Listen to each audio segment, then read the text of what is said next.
Brand disclaimer. The views and opinions expressed by individuals on this platform, the callers plus invited guests, are their own. The information you hear does not reflect the overall views of all parties associated with this brand.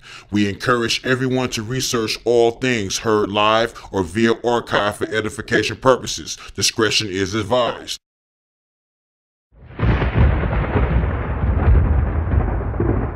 Don't touch that dial. You're now listening to Debate Talk Radio.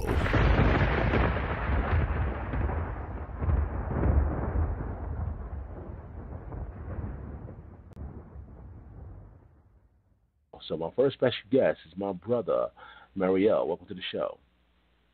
Shalom, family. How y'all doing tonight? Doing pretty good, man. What's going on with you, brother? Man, hanging, moving across the country so far, man. So just tuning in and trying to get my opinion about this. All right, so you find out Mariel is on tour right now? You on tour? Okay. Somewhere, you could say that, somewhere. Pushing goods across the country, trying to keep the nation fed. That's all good, man. Hey, do what you need to do, man. I appreciate you being here, brother. Appreciate you being here. My next special guest has been on the show. You already know her from the Relationship Challenge. This is Emunah. Welcome to the show.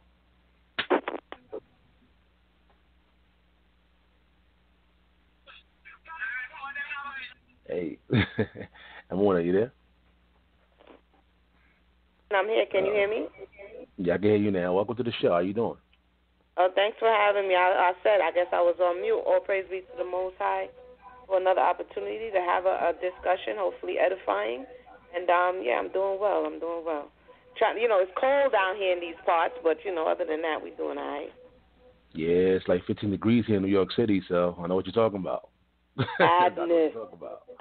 Yeah. Well, luckily, you didn't get a lot of snow, though. They said there's going to be a lot of snow, but luckily you didn't get that snow hit over here in New York. But, yeah, I appreciate you being here. Check out Emunah's channel. She actually covered this topic on her channel. Let the people know about that. Okay, the name of the channel on YouTube is SOULONOMICS. Actually, I was working on the second part because it's so heavy. But the name of the channel on YouTube is SOULONOMICS, and I covered the first part. I guess I'll be discussing it. I'm kind of looking at the situation a little bit differently than most, and I guess I'll get into that a little more tonight. But I'm looking at the childhood trauma and injuries, an area that I tend to focus in, and kind of looking at the clues and the evidence that's left on record through testimonies, people who've known him and his own book, autobiography called Solar Coaster, to kind of understand what we're working with, because many people say he's sick, he has a mental illness, but they haven't been able to put a finger on what exactly is the sickness or the cause thereof or the illness. So that's kind of the direction I'm coming from with this discussion. All right, so family, make sure you go check out the YouTube channel. I'm going to leave all links in the description box so you won't miss anything. You can also reach out to every special guest that's on the panel. I'm still, Mikael, if you're out there, do press number 1, fam. Press number 1. There's a lot of callers, so you got to press number 1. Try to find you. And, of course, Sister Reese, if you're out there, press number 1 as well. Press number 1, and we'll try to find you. But my next special guest is Sister Danny. Sister Danielle, welcome to the show.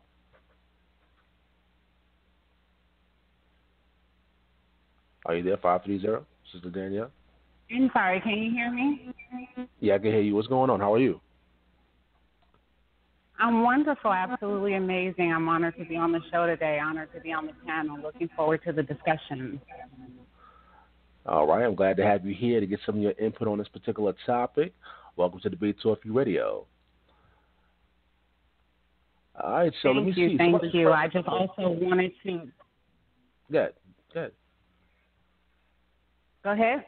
All right, I just wanted to also add the reason why this topic is important and passionate to me is because of my own personal experience with sexual abuse in our community. That's something that my organization and even my radio show covers, and I'm currently writing a book about. So this is something that I'm just really passionate about, and I'm really excited to talk about it.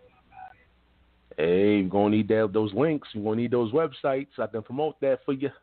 Make sure you send that to me and put it out there. Absolutely. D&D Live, I'll send that to you. I appreciate it. All right, so while I look for the other special guests, we're going to start off with my brother, Marielle, that's on tour right now. Let him speak about this particular topic, you know. Again, for the family, the number is 319-527-6239. You can also chime in, family. We welcome the listening audience to call into the show. The only rule that we have is that you got to keep it clean, keep it professional, no curse words. Believe it or not, we have people that listen with the kids and even the elderly. So, Marielle, I'm going to give you the first question. Let's begin by getting everyone's breakdown on what they watched. What did you think about the Lifetime channel documentary called Surviving R.KELLY, and how did it impact you after watching it? Go ahead. Well, like I watched it maybe about 3 weeks ago. I kept on seeing it on social media a lot, so I was just like I got curious and stuff like that. You know, I've heard with the whole R. Kelly sex tape came out, heard him about him and Aaliyah and all kind of stuff like that. And when, I was little, I hear like a lot of like controversial or whatsoever conspiracy theories, coming out about different other people. Like, we just had the whole, Bill Cosby ordeal. We was dealing with that. So I was kind of like, at first, yeah, you think he really did it? Maybe, I don't know. But then as I started watching the documentary, and so many people was coming forth about it, and just kind of thinking about, listening to his songs, the more I listen to the songs, and then, there's a lot of comedians that starts talking about it. Dave Chappelle was really big about it when his season came out, or his show was out. And as I started to watch it and actually watch all 6 episodes of it, it was kind of mind blowing. And I couldn't really put it past him. Like seeing how his upbringing was, how he was as a child and stuff like that, being exposed to sexuality, at a very young age and stuff.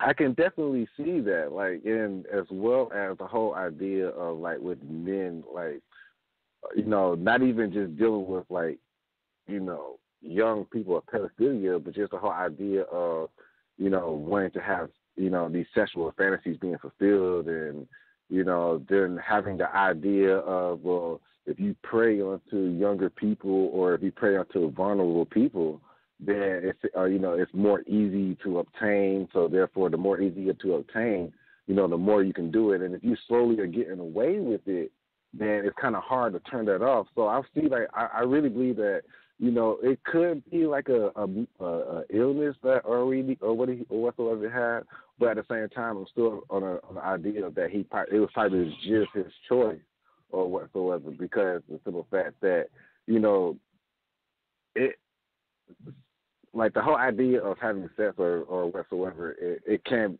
become an addiction. So the simple fact that it's an addiction, the easier to obtain the addiction, and the more that you're getting away with it. Whether it could be drugs, it could be just about anything, like this food or anything.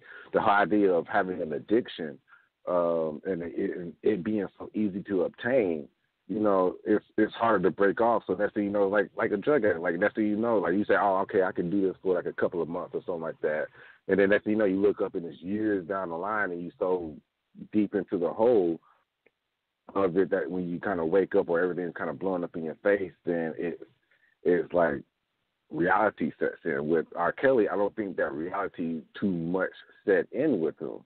So the more he started doing it and years started going by, he kind of just got free-handed with it. And how I'm seeing there's now being two sides. Like some people saying oh, leave him alone. Or that's not true. All these stories are not true. And then you have another side of saying that, oh, it is true.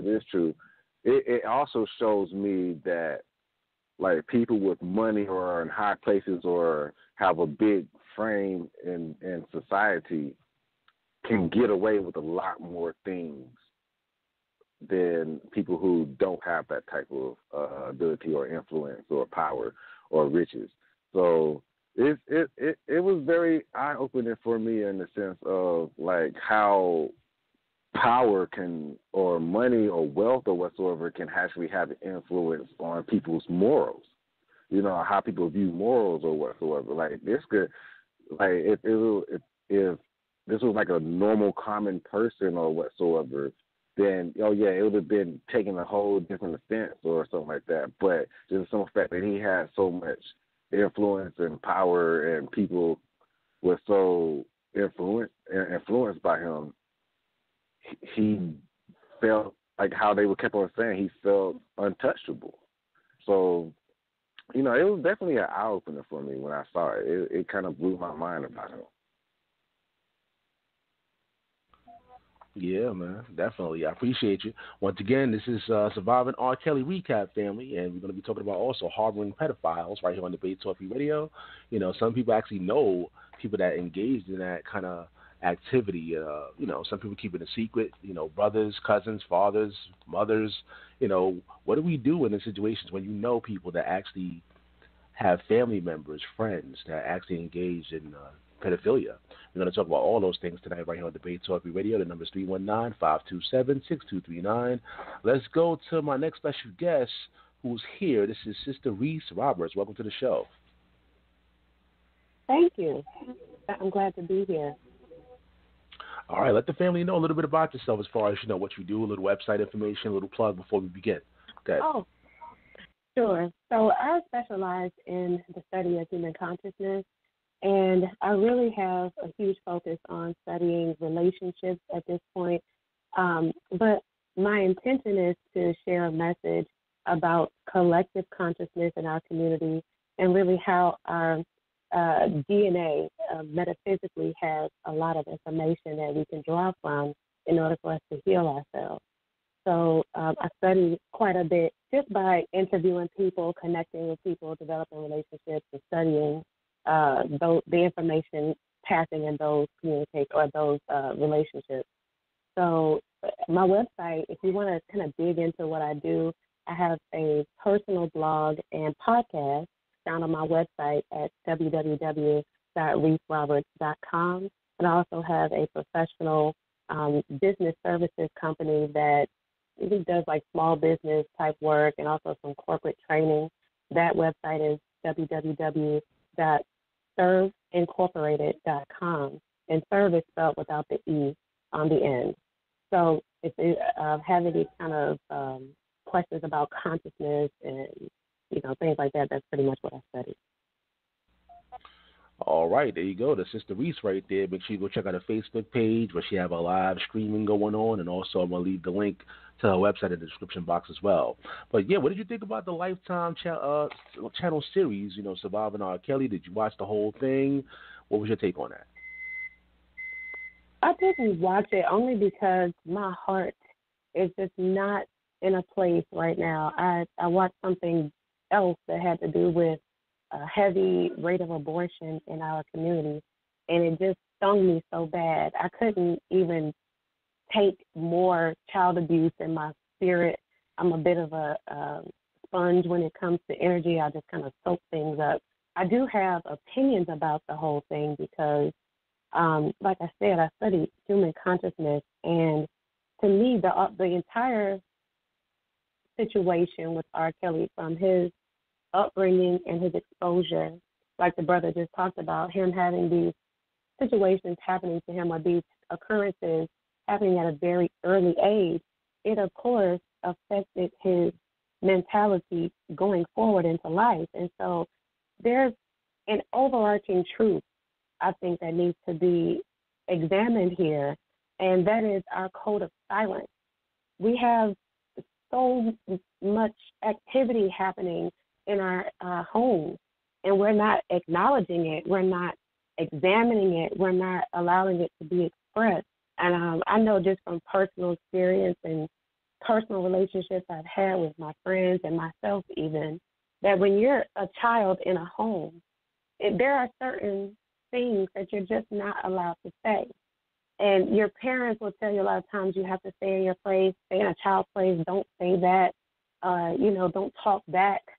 And to me, I understand it has a lot to do with respect, but I feel because of social conditioning and because of our oppressive environment, our parents have a tendency to simply say, or they use that tactic as more of a way to shut the child out or to silence the child totally.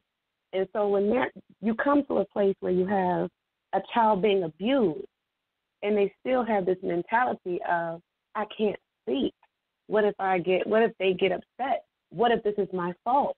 A child expresses themselves in a household, they get rained down on if they feel like it was their fault or they may have made a mistake. And so this is a culture that we're creating which harbors the perfect breeding ground for pedophiles, if you ask me, because they recognize vulnerability. They recognize a child who does not have guardianship or proper mentorship or proper identity in themselves. They can see it typically because it is in them. Like we are talking about right now, R.KELLY has suffered the same offense, the same thing that he's projecting onto the other children. And again, this is because these are repressions that he has been living with that he's not been able to express until he's in the presence of a minor where he expresses it by offending. So, I think we really need to go through our community and we need to address those issues about silence.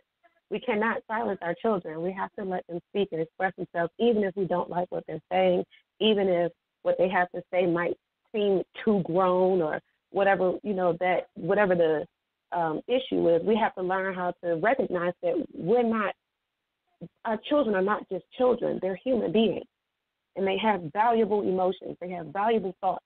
They have valuable, things to say, and we need to listen. All right. That's the input from Sister Reese right here on Debate Talk Radio, the Roundtable episode 43. You know that number, 319-527-6239. I see my brother Mikael made it. Mikael, welcome to the show. Hey, shalom, SAL Showtime, man. It's a long time, man, since I've been on here. It's good to have you back. Yeah, man. Appreciate you, man. What's going on with you, man? What's happening? Man, you see your brother out there, man. I'm just still out there in the field trying to do the work, man, the best I can.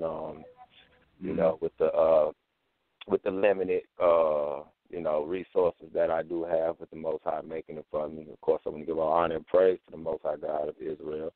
I thank you for having me on. It's an honor, and I like to say peace to everybody on the round table. No doubt. That's Mikael, man. I'm going to have his link in the description box as well. He's putting a lot of social media work out there, in the debate league and all of that good stuff. I see you, my brother, putting in that work. I see you. Yeah, man. Well, let the people know, what do you think about that R.KELLY, surviving R.KELLY? Let us know what you think about that, man. Did you watch the whole thing? What are your thoughts? Well, those that know me, and even those that follow my channel, especially my Hebrews in the Hood channel, know that I haven't dealt with it. I even publicly said that I wasn't jumping on it at the time when it was, the hot topic. And I explained why. I was like, I really feel with our people, we are the most easily distracted people in the universe. And so it's like whenever you see something like that, R.KELLY, this celebrity, this black brother, doing these horrible things to these sisters, and just being a freak and all that type of stuff. It's somebody, it's some type of government policy going on where they finna kill all us in the water. They about to blow up a planet or something. We just easily distracted. So that's why I didn't deal with it as far as it R.KELLY the man. But the subject I dealt with indirectly. For example, I did a lesson a few days ago about, you have brothers with these type of desires that want to be with, like, abnormally young girls. You know what I'm saying? Not young women, but girls a lot of times. And you either have them that, say they follow the word of God and scriptures, and they actually try to find scriptures to justify, talking about the age of her flower and all that. So I basically made a video showing that even according to the scriptures, that wasn't true.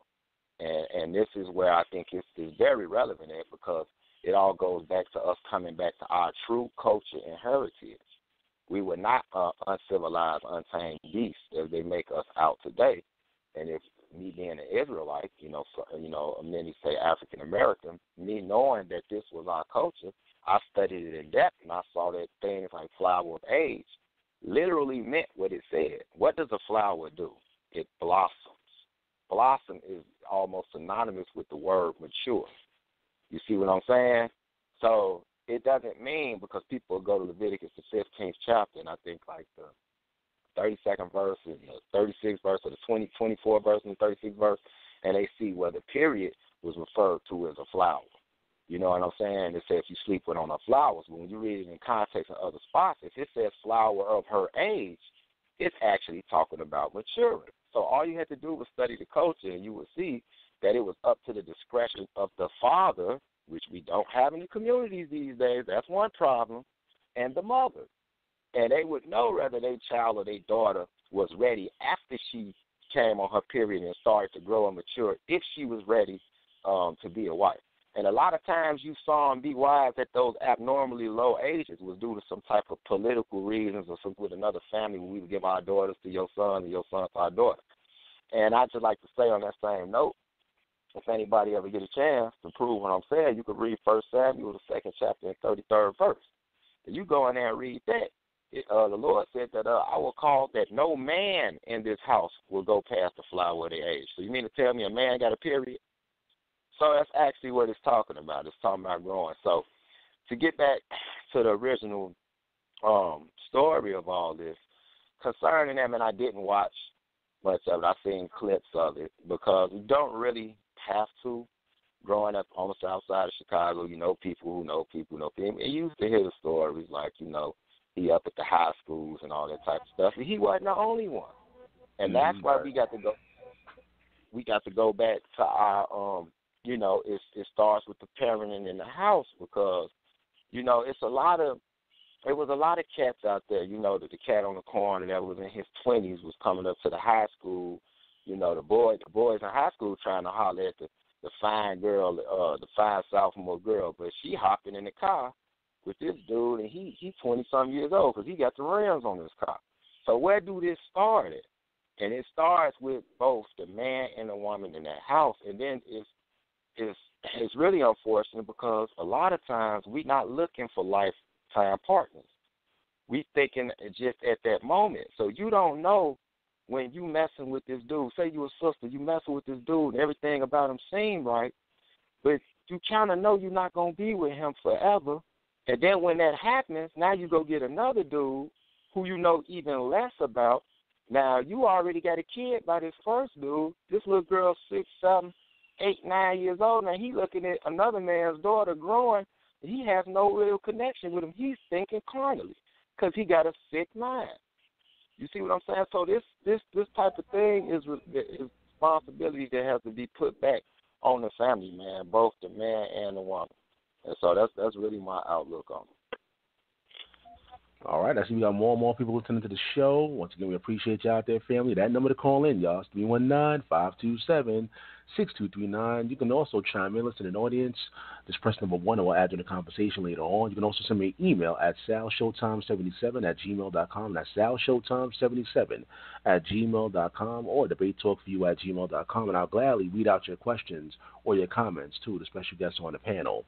Let's go to my sister, Emunah. All right, what are your thoughts on the surviving R.KELLY show? How did it impact you? Oh, my goodness. It sent me to a tailspin, of which I'm currently in. I did take the time. It took a while. I had to watch it in parts because it's kind of long, to watch all of the testimonies that were shared on the documentary. And because I'm a researcher by nature, that wasn't sufficient for me. So then I wanted to listen to the reading. There's a sister on YouTube who's reading. I mean, you can also purchase the books, but it kind of sent me down a path to kind of understand the commonality of those who are coming forward and saying that this happened to them. And in that, I saw a pattern, and through that pattern, I then read his book. And I didn't know he had written a book because, to tell you the truth, I wasn't really vested in R. Kelly. I don't remember anything past, the 90s, early 90s, you know what I mean? So for how many years I wasn't really vested or knew any of what was really going on. And so a lot of this stuff was really new to me. And so essentially it led me to not the documentary, the thing that I shared, the findings that I shared on the YouTube channel named Unraveling R.KELLY, Is He Brain Damaged? And why I begin to explore that possibility is, A, he mentioned it in the book, and B, before the things that have recently come out through his brother Kerry as well as himself, we see that there are some unanswered questions, even when you compare Kelly, who was also, or Carrie, who was also exploited and molested, and you compare the two, and you see that both of them dealt with it differently. And so R. Kelly took his to another level, you know what I mean? And so I wanted to kind of look at what that was, and my studies have brought me to a wild, crazy conclusion, of which I won't conspiracy theory out. It's not a conspiracy theory, it's supported, but I won't go all the way down the rabbit hole, but I would just say, as the brother was just speaking about, it has to do with the environment. It has to do a lot with his mother, in my estimation, and the absence of his father, and the things that happened before, while he was in vitro, before he actually came in. And the reason why is because one of the things that most people highlight is the fact that he's, what some are saying, is illiterate, and he might possibly have dyslexia, but he's on record as saying he thinks it's more than dyslexia and that they think it's brain damage. And so I kind of explore, if it is brain damage, what could have possibly caused the brain damage. And what I found is that essentially an exposure to alcohol in the womb will cause a lot of the things that we are seeing, like lack of judgment, like people who testify that he has a lack of judgment, a lack of discernment. They call it fetal alcohol syndrome. And if you read the symptoms of fetal alcohol syndrome and you read the experience that people are saying is R. Kelly the persona, we see a lot of the things line up, like literally this inability to connect with people your own age. And so it's manifesting to us as the public, and it very may be it's on the surface pedophilia, but behind that what's pushing it more in his particular case can be, this is just my observation, it can be attributed to what he possibly was experiencing in the womb. So like I said, I went far from the documentary and ended up over here and then begin to work my way back towards the testimonies that were given.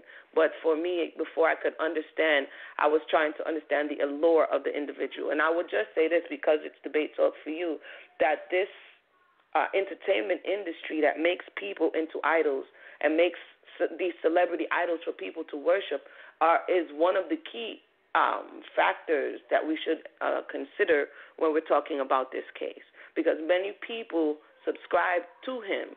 Many people decided, according to them, to do certain things because he was, quote, R. Kelly.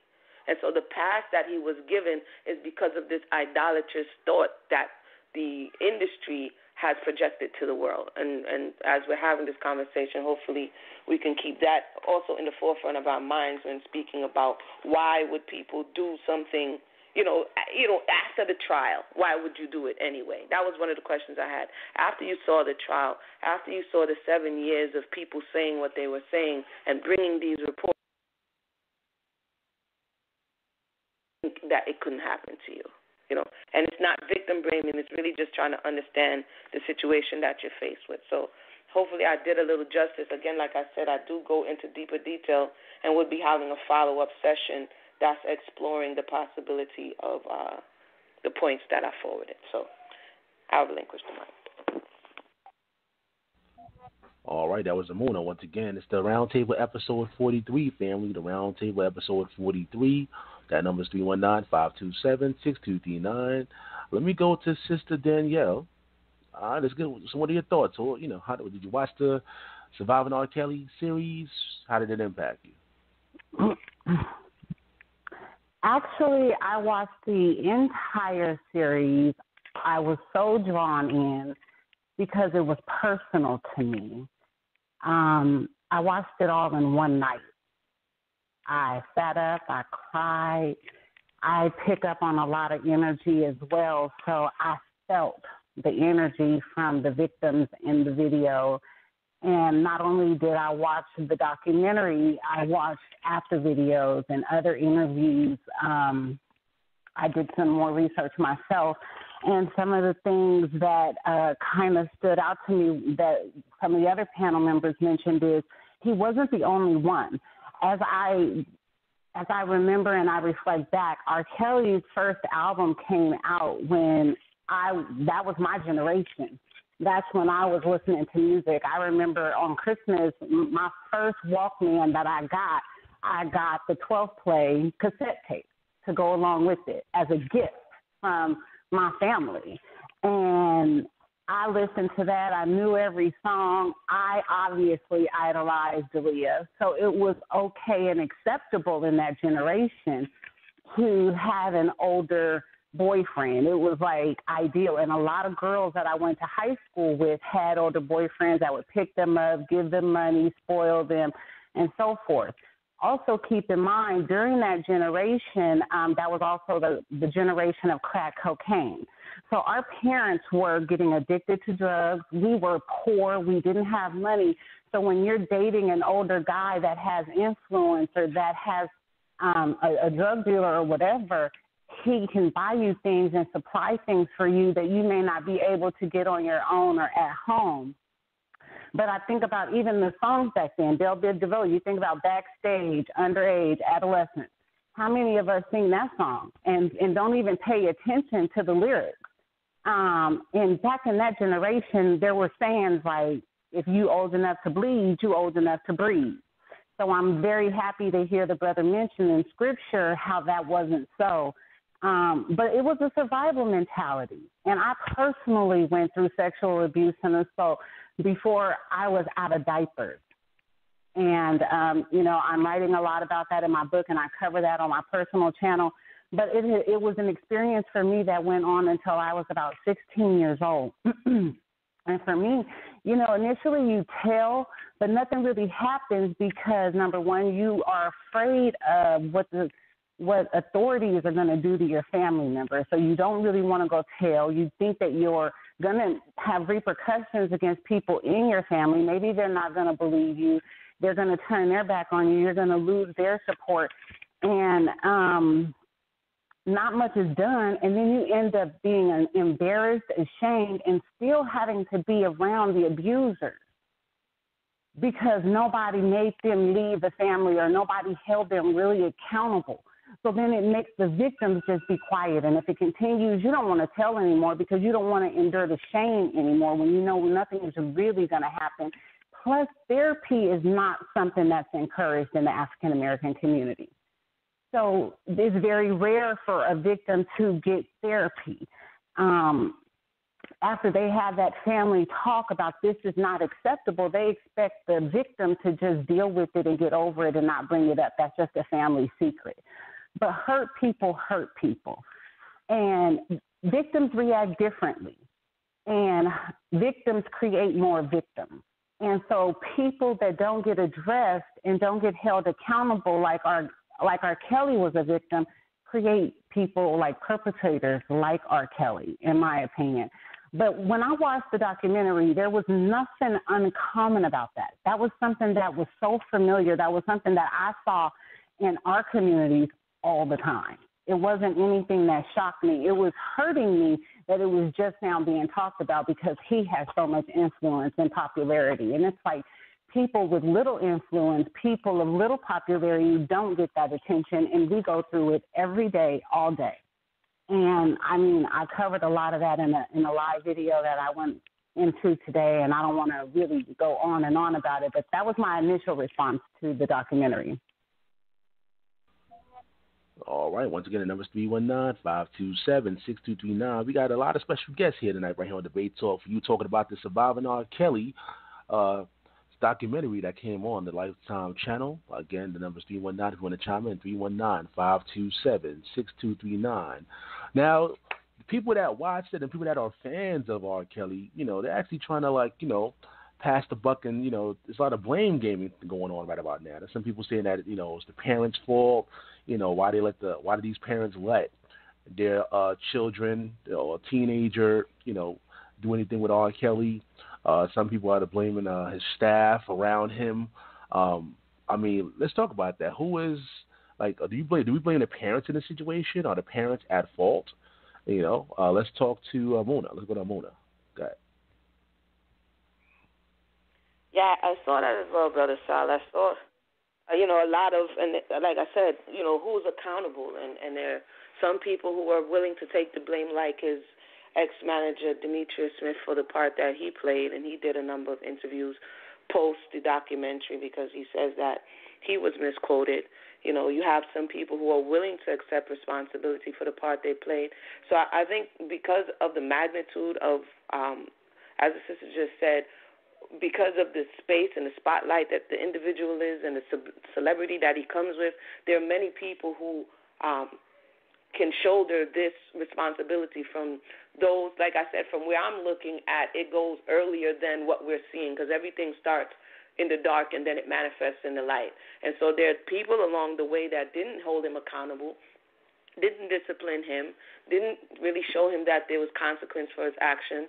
There were some people who coddled him because he had a gift and because he had a talent and because people had, based on what I'm observing, ulterior motives for coddling him, for shielding him from consequence, so that because one person referred to him as the goose that, laid the golden egg.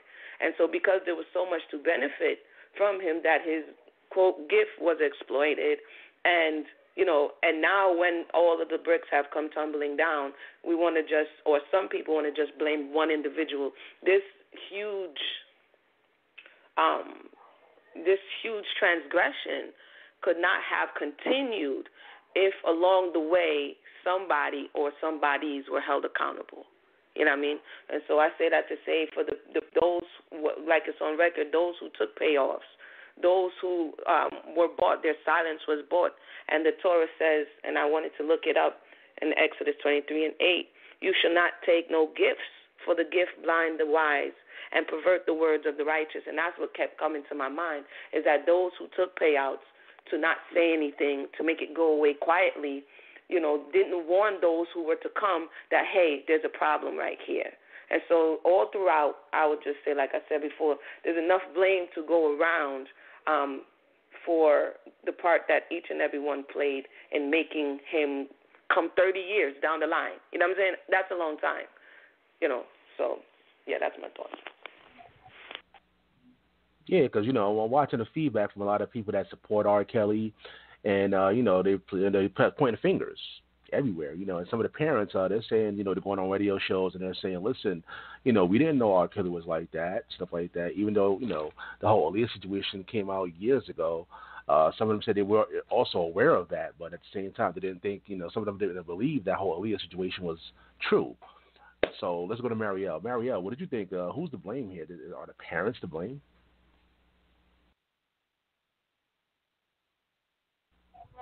Hey, Marielle, you there? Quick, I was on mute. I can't really say that the parents are to blame to it. I mean, as a parent myself, I kind of, want my daughter to, reach her goal. Like, she has a goal. Like, my daughter, she's not old enough to really know what she wants to do in life. Right now, she wants to be a princess. So I let her be a princess. But, when she gets of age, I do, want her to live out her dreams. And I've seen, like, in several cases in this series where a lot of the women or the girls or whatsoever women were pursuing certain dreams about it, and they seen that this was like an opportunity through R.KELLY. I mean, they seen what he did for Aaliyah and other people, where they kind of rose to fame, kind of rose to stardom. They got exposure and everything like that. So, like, as a parent, like, when you see, like, oh, your child is happy and the way she's doing, she see that, like, this is an opportunity for them and stuff, they kind of let down their walls a little bit, let down their defenses and stuff. So I can't really blame the parents in that sense, though. It was a lot of parents that did take, the oath of silence with the money and stuff like that.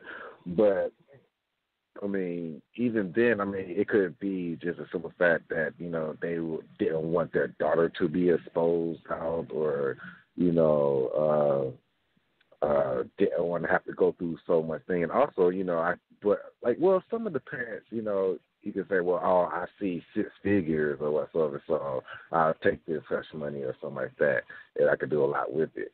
But at the same time, though, what I did learn is that, you know, as a parent, you know, you have to know when to allow your child to actually, when it's the right opportunities, or if it's a good opportunity, you have to kind of explore it.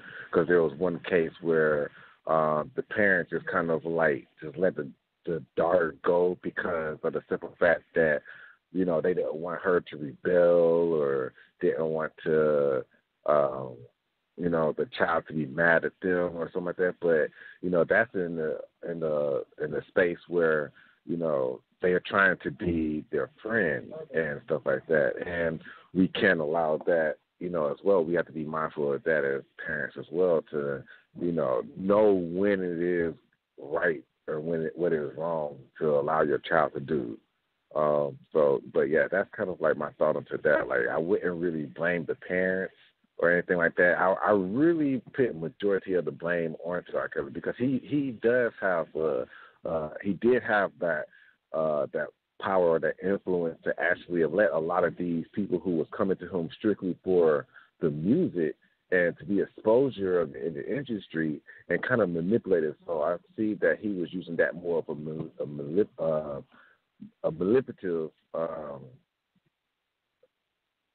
manipulative role or whatsoever, or weapon to get what he wants, where that wasn't the intentions of it. Nor I don't think that even in the beginning the parents had that kind of mindset, where instead of, you know, the ones that was like a little bit closer to nowadays, where all these sex tape came out, the whole idea with the Leah came out, all these theories and or what sort of controversial topics came out about him, then yeah, those I can really say that, yeah, you should have had kind of kept your eye a little bit closer to this, or you should have been like, no, I'm not going to do this, or I'm not going to allow my child to do that. But again, I would say it's more of like the parents was trying to allow their child to live out their dreams or whatsoever, to be exposed into the music industry or live out their dreams. So, but that's my take on to that. And also, can I give a quick shout out? I want to give a shout out to Reese. Like that's my sister right there. We grew up together. We had that's funny that we are the same show. But I want to give a shout out and definitely check out her channel. She has a lot of information on today. What's up, Reese? What's going on? Hey, man.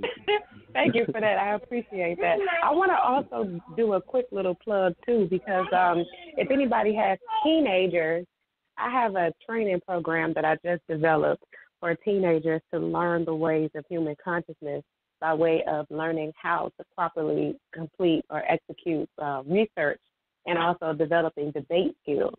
So the program is all online, and we're open enrollment right now until February the 22nd.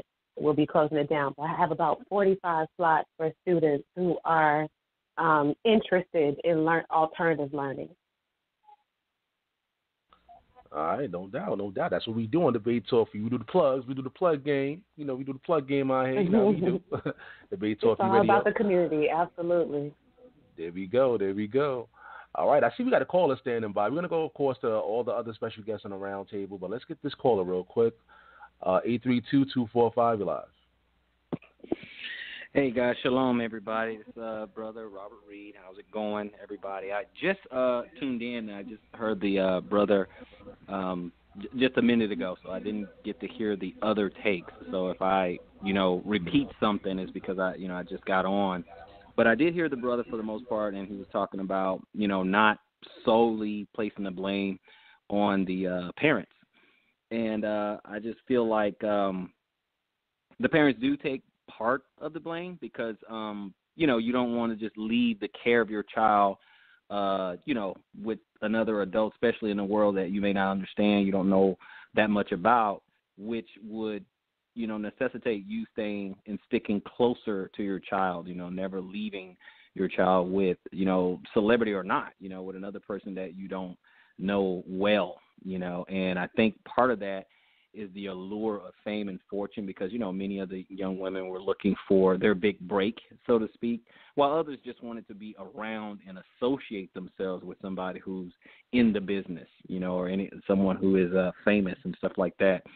So, no, I wouldn't put 100% blame on the parents, but they do have to shoulder some of that for just, just kind of being naive. I mean, just the very fact that, you don't know a whole lot about the business, the ins and outs, which would, like I said before, you should want to know more and stick a little bit closer so that you can understand.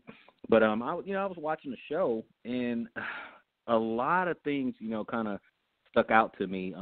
Basically just the overwhelming evidence that was there that was levied against him. I know he's, I guess, technically not found guilty, with all these, delayed trials and buying everyone off and things like that. But I know for the most part, I mean, I can't imagine anyone really defending his actions. I can't imagine that just simply because it's just an overwhelming amount of evidence against them, the pattern after pattern. I mean, something, you can see one thing, coincidence, two things, coincidence, but this guy, I mean, it's a laundry list of things that are going on, and I think it kind of shows the power of, money, celebrity, just buying people's silence, even when someone had him dead to rights, because a lot of times I was wondering, well, where are the parents? But then when the parents were involved, then he just bought their silence, So I just think that speaks volumes. And obviously, his ex-wife, Andrea's, testimony, I think that speaks volumes. Sparkle, I think her testimony speaks volumes. It's just so many things. And for people, I don't know where everyone lands, but for people to be like, well, they're just trying to tear him down and this and that, I'm like, it's too much. It's just too much.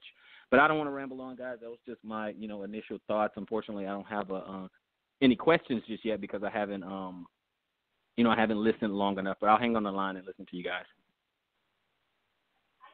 All right, thank you for that. I believe that was the voice of Brother Robert Reed. This is Emunah playing emergency host style. Had to step away for a second. And so I believe it's Brother, Sister Daniel, what are your thoughts on what Robert Reed just shared or anything that you've heard thus far?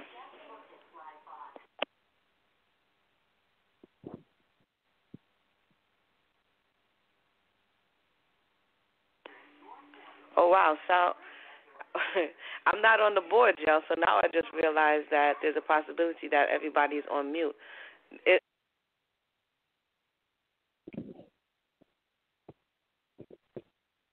is Brother Robert. Can you hear me? I can hear you, but Sal just stepped away, and so I had to step into the whole seat.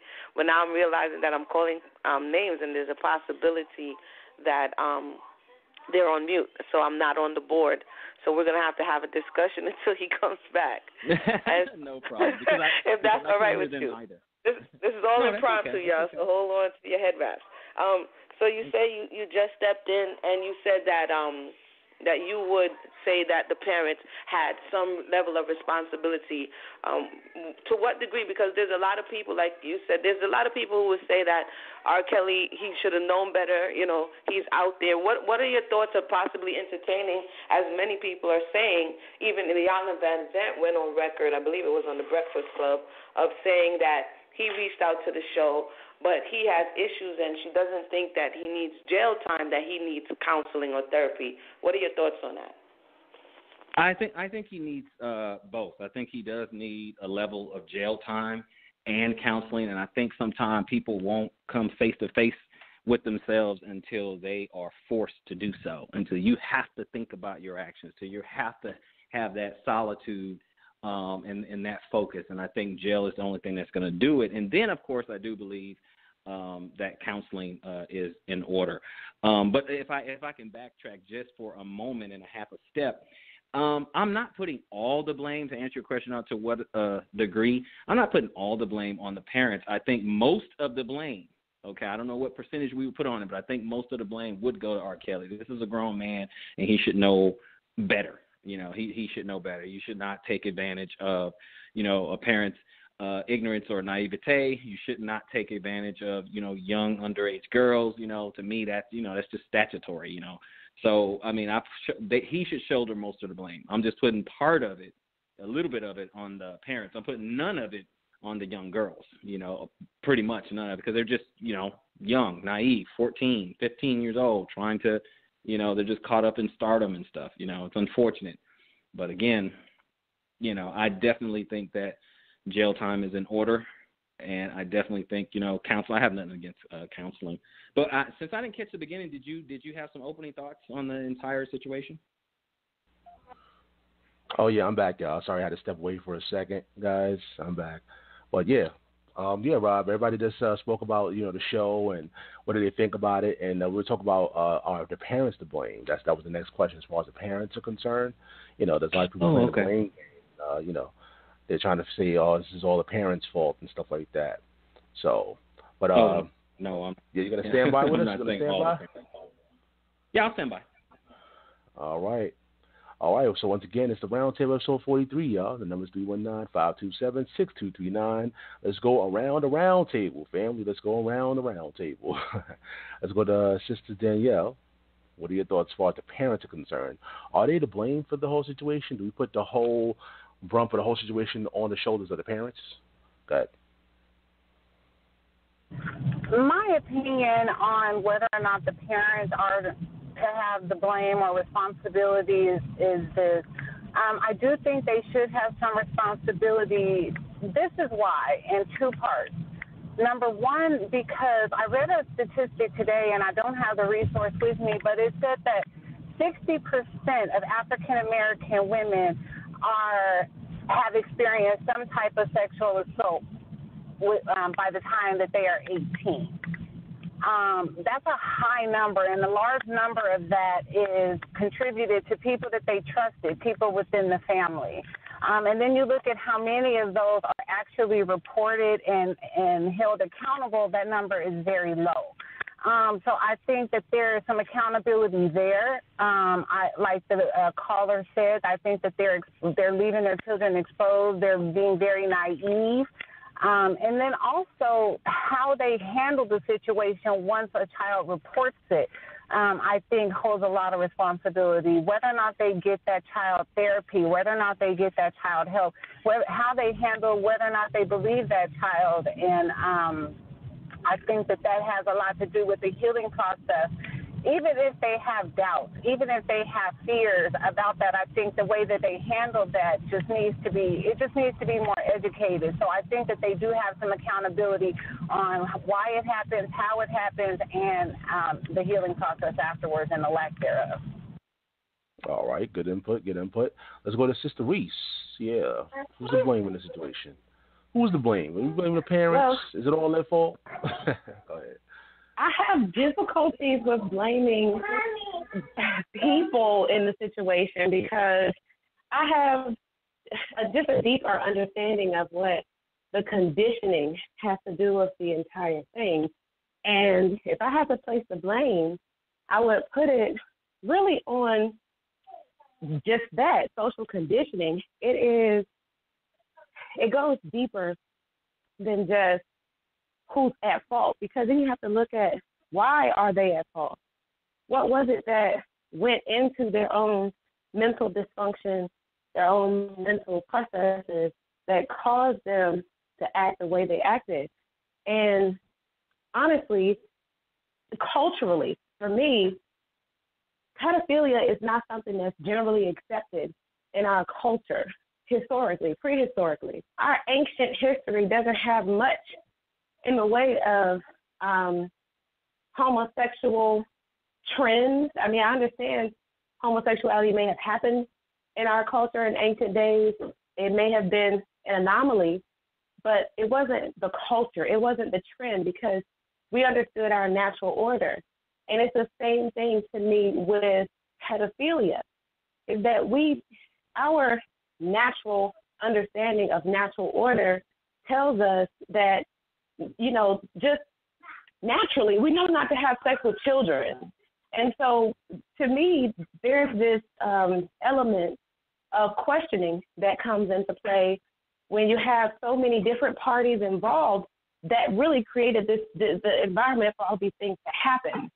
And so to me, that it takes the blame to an elevated level where you have to look at the system that was created for Celia to exist. Because like the panelists before was saying, there were several people involved in this system of abuse.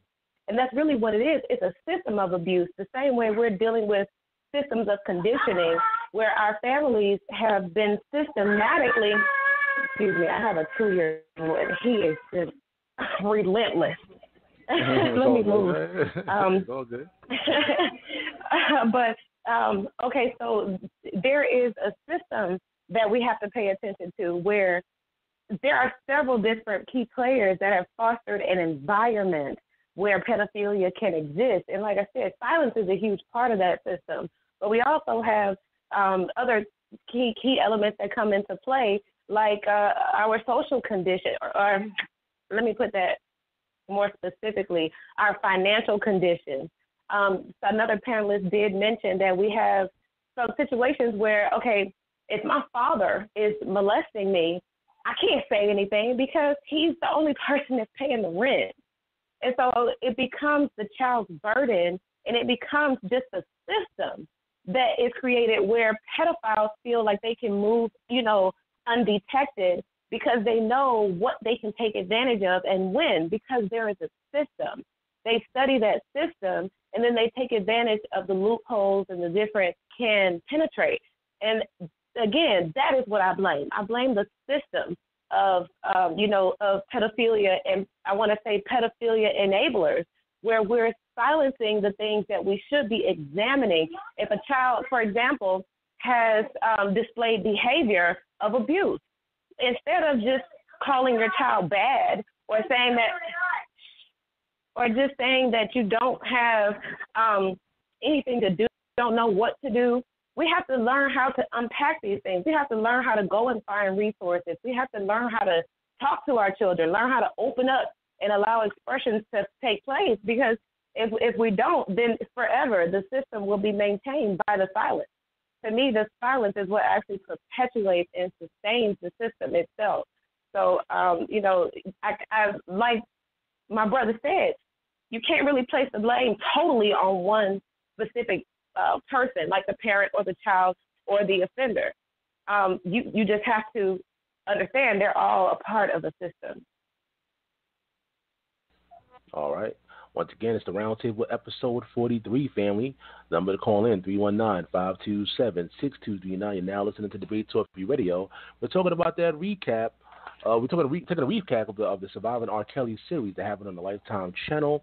A lot of people have watched it. A lot of people are talking about it all over social media, all in the news, things of that nature. Of course, we know there's going to be some consequences as the investigation goes on.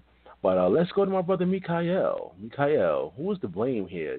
Let's talk about the parents in the situation. All of these parents that allow their teenagers to work with R.KELLY, who's to blame? Yes, can you hear me? Loud and clear, yep. Okay, yes, man. It was a lot of information being tossed back and forth right there, and I gotta say, up at this point, I agree with everything the sister Emunah was saying. I mean, she said some things I noted down I want to touch. The other beloved sister, I don't know her name, I'm sorry, she made some great points. The other brother that was on here, and even the brother who called in late.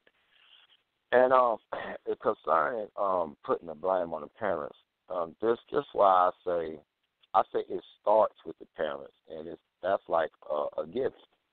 It's undeniable, but of course it extends past it, and it's with the community. They become cliche with the whole "it takes a village to raise a child," but to a degree that's true, because you can teach your children all the right things, and you're not going to be with them 24 hours. They're going to go out. They got other friends.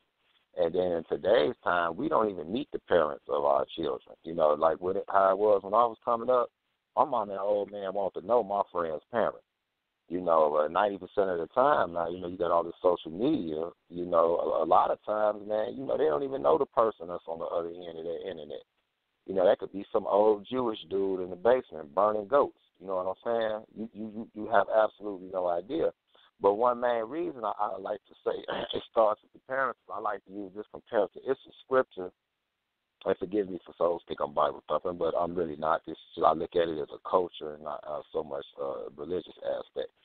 And, you know, because the sister brought up a very good point when she was saying our people in ancient times wasn't doing certain things. And I agree with her. And my mind went so many places with that. But I know we ain't got that much time. But it's a place in Deuteronomy where it talks about if a man build a house, right, and I'm paraphrasing, it basically tell you that you have to build, if your house is like higher than a story, 2 stories, you have to build like a porch on that house.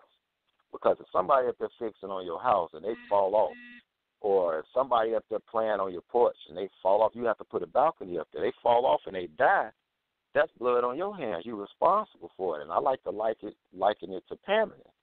You know, if you have children and you never talk to them, you never set any type of rules or boundaries or give them any type of discipline, and then they go out into the world and face certain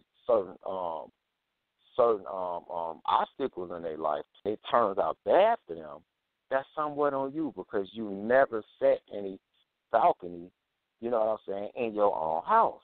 And, you know, it was a point that was brought up about R.KELLY. I believe it was Sister Emunah. She had brought up the fact that, you know, he had his own demons and you know, how they was coming up in the house. And I've heard stories with all of them being molested and all of that. And she's absolutely right because he didn't deal with his own demons.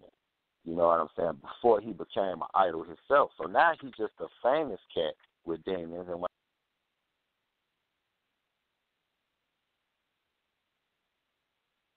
a lot of times about unclean spirits, not saying unclean spirits in itself aren't real, but they manifest themselves in mental conditions.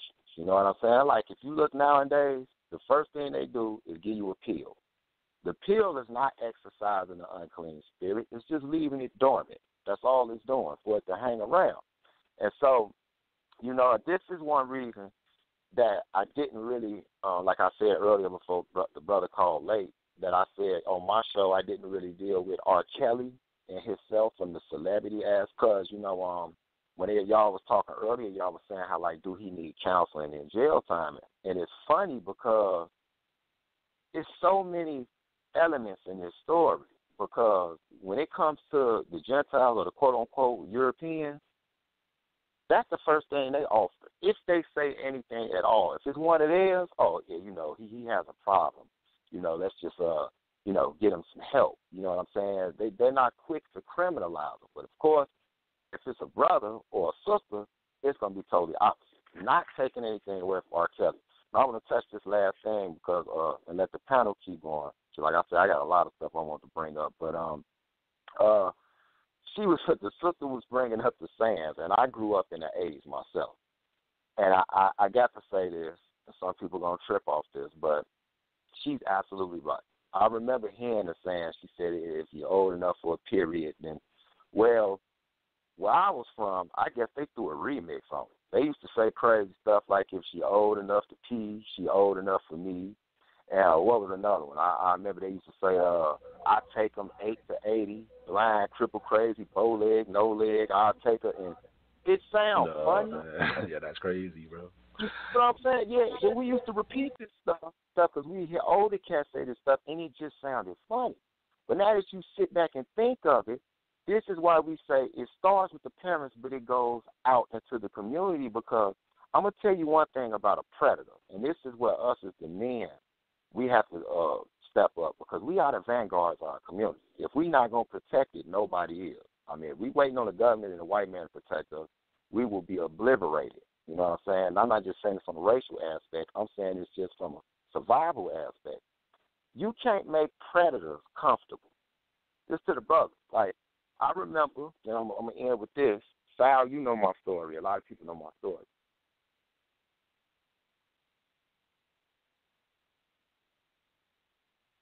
All these cats, some of these cats were some real unsavory dudes. I mean, you know, you had killers and all that. But you would always, every now and then, bump into this brother that everybody kind of know. Like, when we going out to holler at some sisters, you know, don't bring him because something wasn't ticking right with him. For one,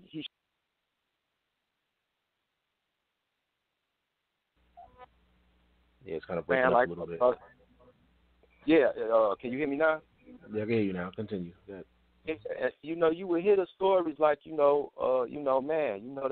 they say that brother, man, this sister said that brother raped her, tried to rape her or something like that. So you have to make them uncomfortable as a man to let them know that type of stuff ain't cool. So if you know one of your associates or somebody you know is a creep, the first thing you got to do as men is let them know that type of weirdness will not be tolerated around us. So that's why I put a lot of the, I don't want to say blame because it's enough to go around, but I put a lot of the responsibility on our men. You know what I'm saying? So, one last thing, too. Let me say this because I know y'all going to feel me on this one. Like, the reason I say that is because they try to make you feel comfortable. In a minute, y'all see it, bestiality is going to be legal in this country. You see what I'm saying? They already got the group, what is it called, MAMDA or something, men that like little boys, Love Act or whatever. They like a Black Lives Matter group, and they serious. They're pederasts. You know, pederasts, if I'm not mistaken, are the ones who are attracted to the same sex, but children. And then, of course, you have pedophiles, which is, you know, children of the opposite sex. And so you got these grown men saying that they have a natural affection to little boys that they can't help. So I'm pretty sure it goes on with women and little girls.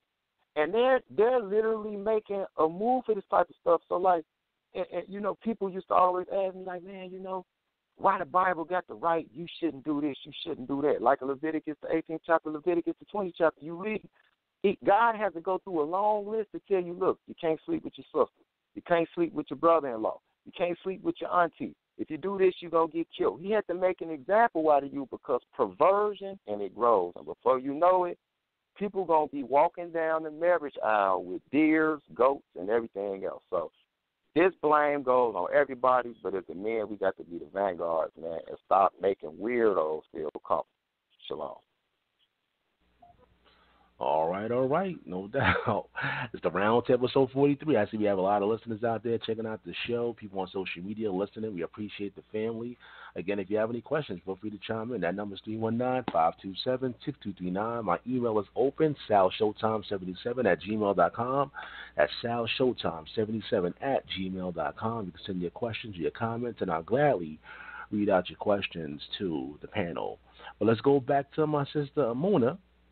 All right, Emunah. I mean, I've seen your videos. You know, you got, like I said, you already covered this stuff. And let's talk about what this is on public record about his brother, R.KELLY's brother, R.KELLY. That's his name, and how basically he broke some things down about how him and his brother R.KELLY got molested by their older sister. Let the people know about that. And what is it that family members and friends who are aware of pedophile are not saying? You know, why they don't want to say anything about when it comes to family and friends? Why people don't want to open up and expose their own family members? Let's talk about that as well when it comes to this pedophilia. Wow. I think. Wow. Let me do the latter question first. I think it was touched on before as it relates to a fear factor, as well as a culture of silence, and historically nothing really being done, or if something is being done, it's the guilt of being in a system that already is against you, and so that thought of turning over the perpetrator, which is some type of relation to a system that historically has chastised you, it creates this space of conflict within the mind of the people, right? So it's like, this person has done something to hurt you, your family members, your children, but at the same time, the system has done something historically to hurt you, your family members, and your children. So you're giving a violator over to a violator.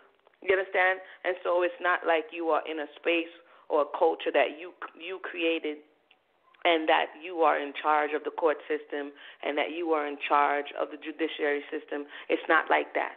And so I think that that plays a lot into why there is this drawback historically for actually, bringing it to the forefront and seeking persecution, so to say. That's just my thoughts and my observation, just looking at the story, not only just story, but things that have happened in other spaces. Concerning his brother, he's done a number of interviews speaking about, let me rewind, R.KELLY did some interviews. One of them was on GQ. He also wrote in his book.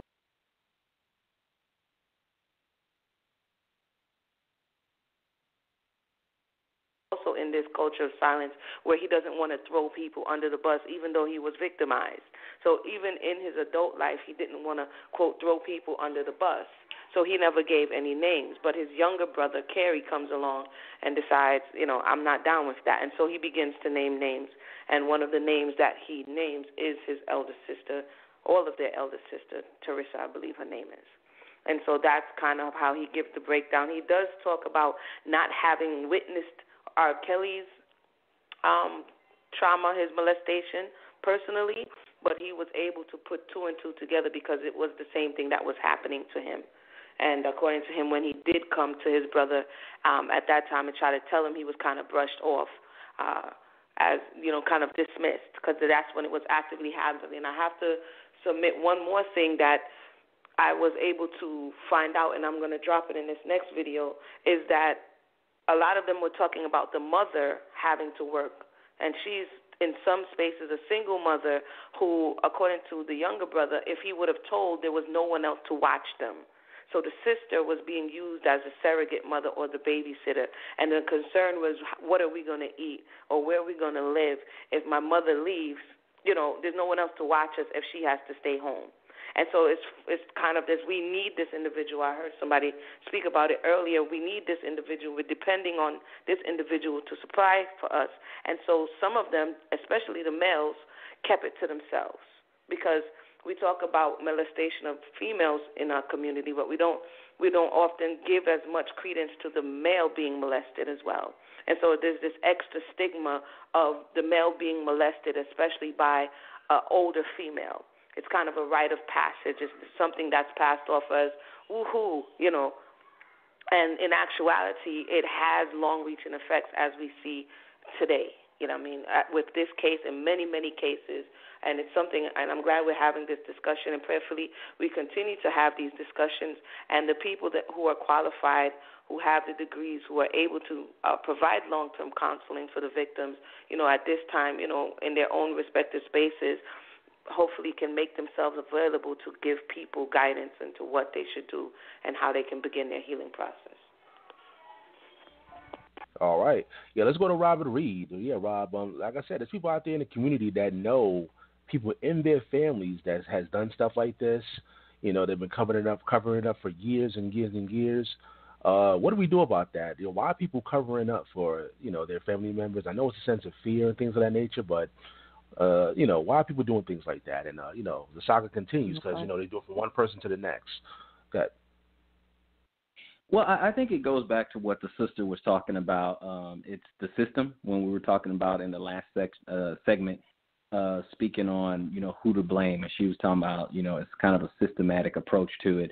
And, for example, if I just bring it back up, it's like if the predator, if the molester is the breadwinner, in that situation, it's kind of hard to out that person or get rid of that person, because now all of a sudden the victim and the rest of the family is kind of out on the street or something like that. So there's a fear there. Then there's also a fear that it would be such a huge turmoil or the family would just simply fall apart. There will be like civil war or something like that. So the victim may not want to say anything. The victim may feel like that somehow, some way, it's their fault.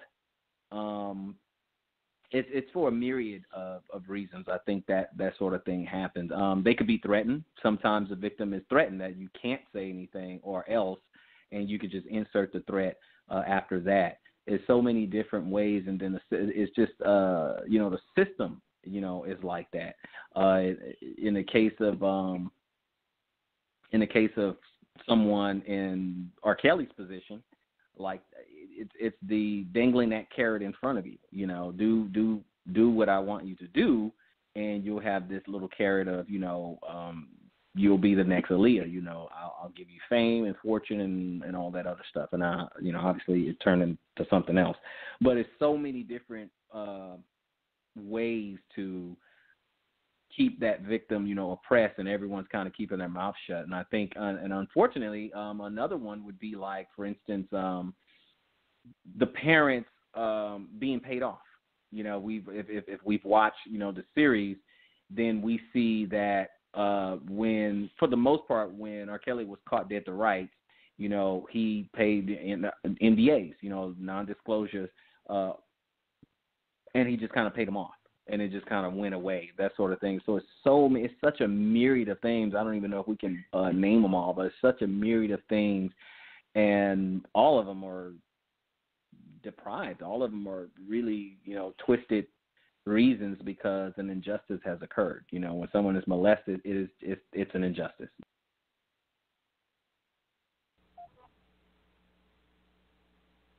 All right. For all those reasons. Oh, yeah, you kind of broken up. That. Mm-hmm. Oh, okay. I'm sorry. I'm just saying for all those reasons, I think many people don't say anything. But go ahead. All right, once again, it's the Roundtable episode 43, family. We're talking about the Surviving R. Kelly documentary series that came on the Lifetime channel. We're also talking about harboring pedophiles. Why do people harbor, pedophiles? They know people for years that's been doing this stuff in the families, and they might have friends that do this kind of stuff. Why in our community do we keep this thing a secret?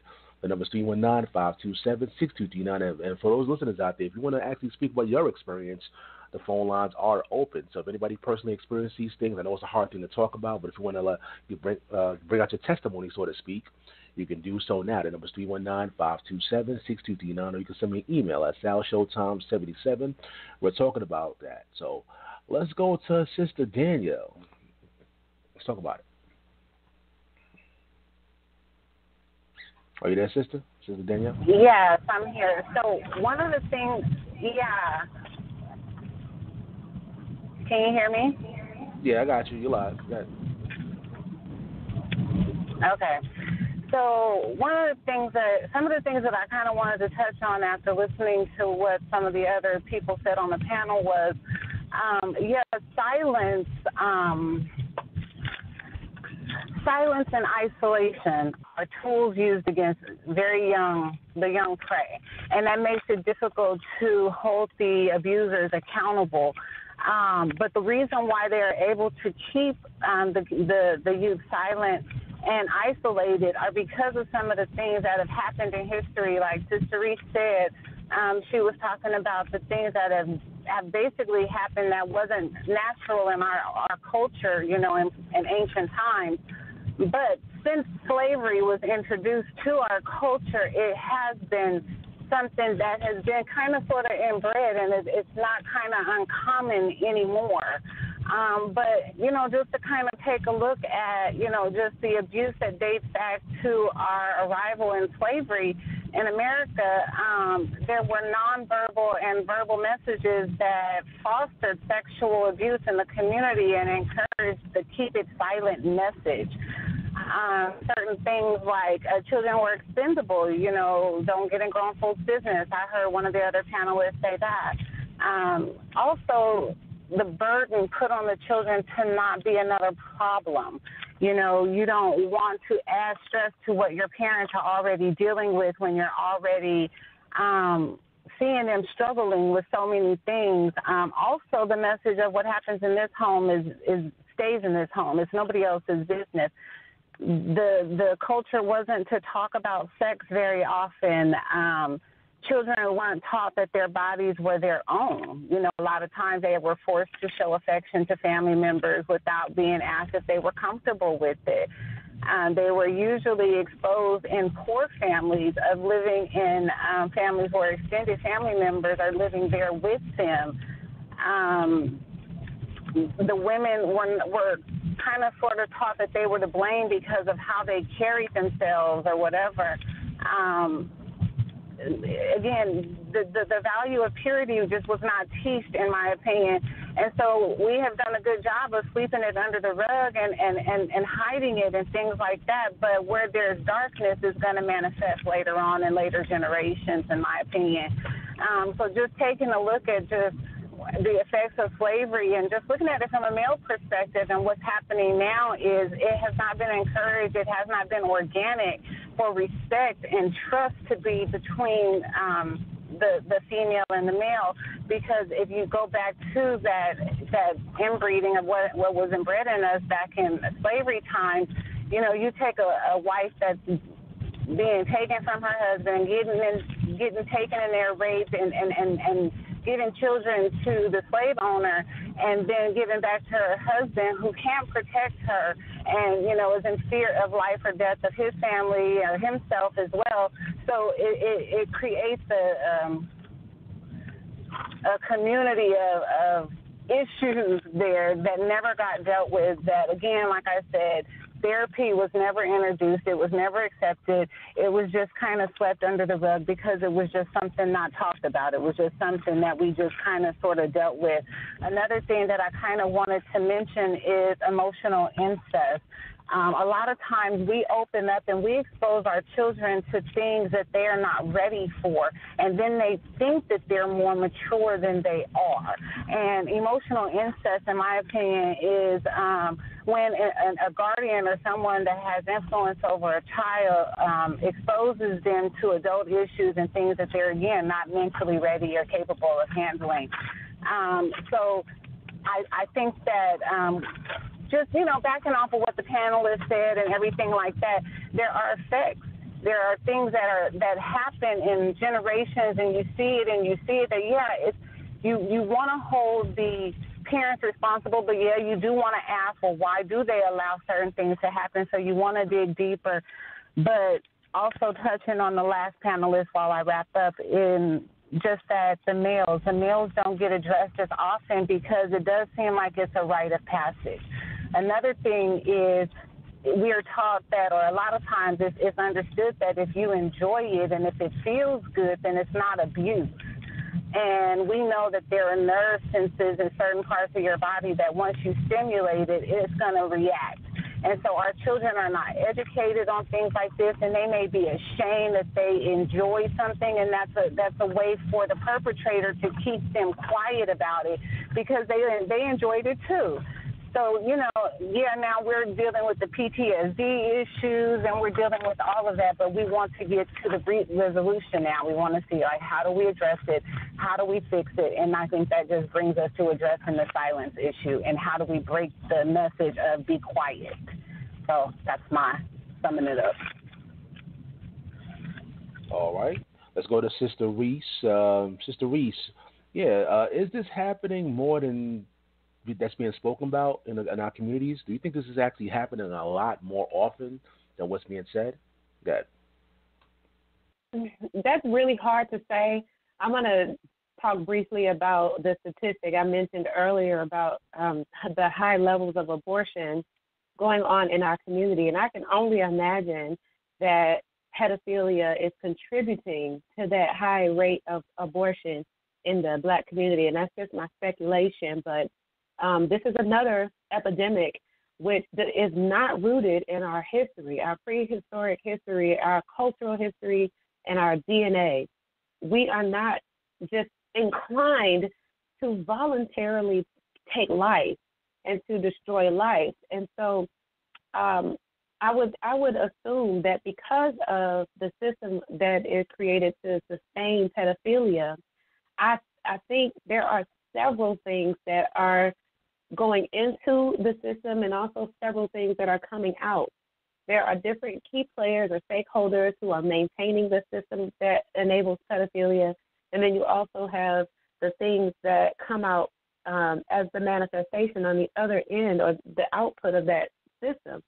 And so the equation, it all to me looks the same, where you have children who are well, I want to say just children and women, period, who are overly sexualized by the male population. And I know that we have exceptions to the rule where you have like R. Kelly, for example, where the offender was a woman, and she was the one who had the over-sexualized perception or the over-sexualized mentality. But in large order, in large, trending behavior, the offenders are largely male. And so I think that there's a lot to say about the sexual fantasies, sexual desires, and sexual attraction that's going on inside the male population, because this is where we see the dysfunction generally coming from. And I think the pedophilia has a lot to do with it. You have, I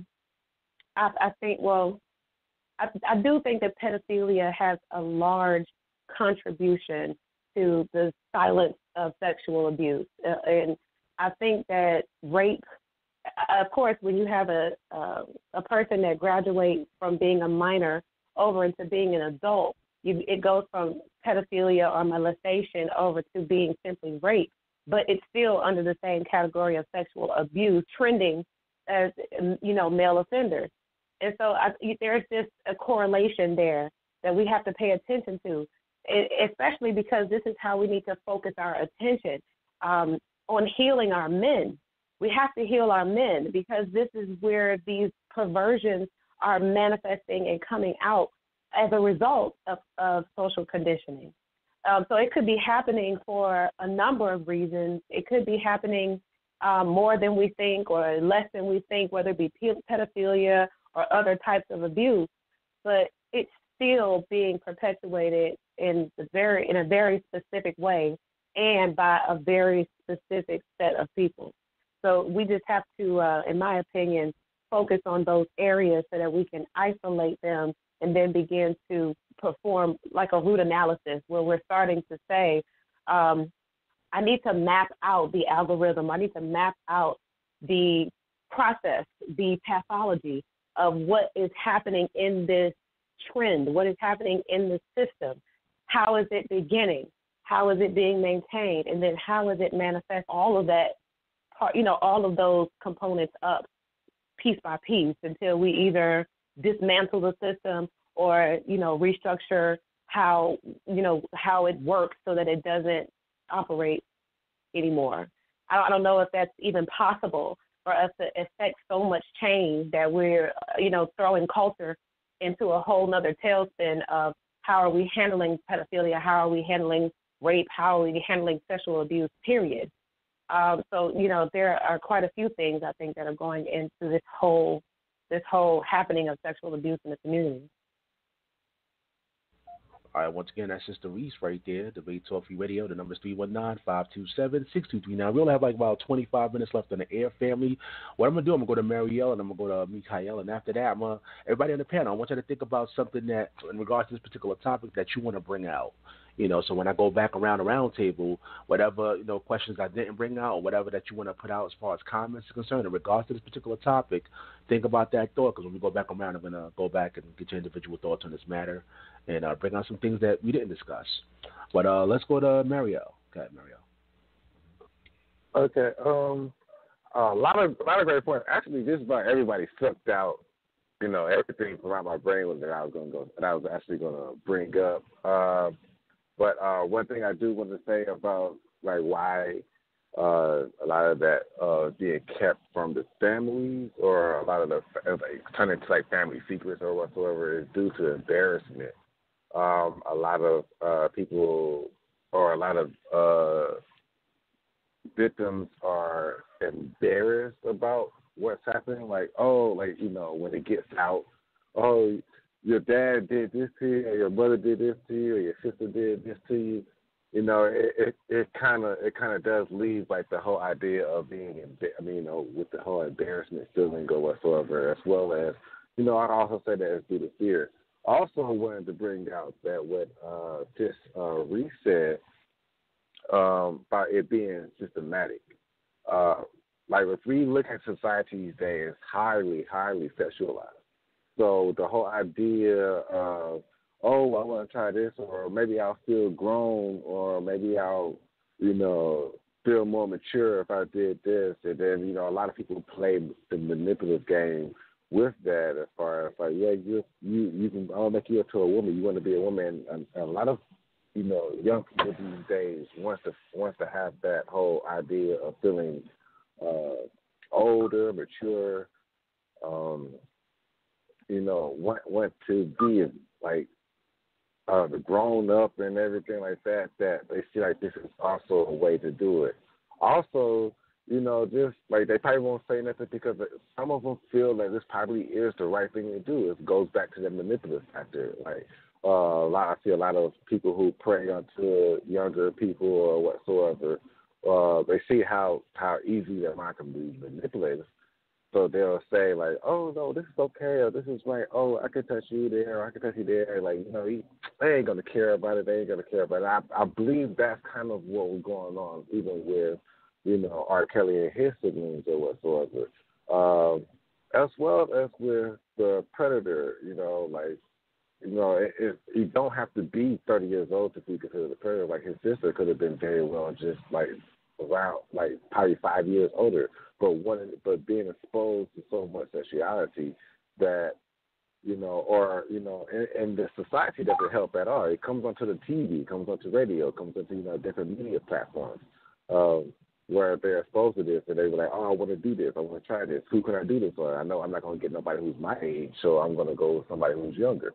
You know, so it has a lot of blames or a lot of roles a lot of blames that it can just come in on, and, you know, where it's manipulative, is made, whether it's done out of fear, whether it's just, you know, done, you know, because they want to see something, because they're in a rush to be older, or to feel older, or even feel love. You know, a lot of them see that this is the only way that they can actually feel love or affection. So they won't say nothing because, well, at least it shows that I'm being loved by somebody. So, hey, I mean, you know, they see that on TV, like, oh, you do this, or if I kiss you like this or kiss you like that means that they love me. So I'm allowing them to do that. You know, that's another back to the manipulative factor. But yeah, that's my take onto it. So, but yeah, with the panel, yeah, they pretty much sucked everything that I was going to say. So hold on. Yeah, most definitely. And actually, everybody on the panel, we getting a lot of compliments on social media about, you know, how you guys are bringing out the information. So shout outs to you, everybody on the panel, and shout out to the people that's listening on social media. You know, people on Facebook checking out the show. You know, we appreciate you. People in groups that's checking out the show, Facebook groups. And remember, like I always say, if you're in a group, share it on your personal page. Let people know that Debate Talk for You is live on the air, and make sure you call in, you know, ask your questions, or you can email your questions, SAL Showtime 77. So let's go to Mikael, and then we're going to go back around in the round table. Go ahead, Mikael. Yeah, it's not too much more I can say than what they said. Like I said, it's been this has been an excellent panel you put together as usual, brother. But they all bring up good points, and it's like we can land back off each other. But one of the things, you know, it was brought up earlier, you know, a big problem with us as a people, as a community, I think, you know, the sister was saying how, like, taboo it is. There's a lot of things that we may have heard, you know, in certain families and stuff, and it's like, you know, you don't address that for certain reasons, you know, whether it's shaming the child or whatever.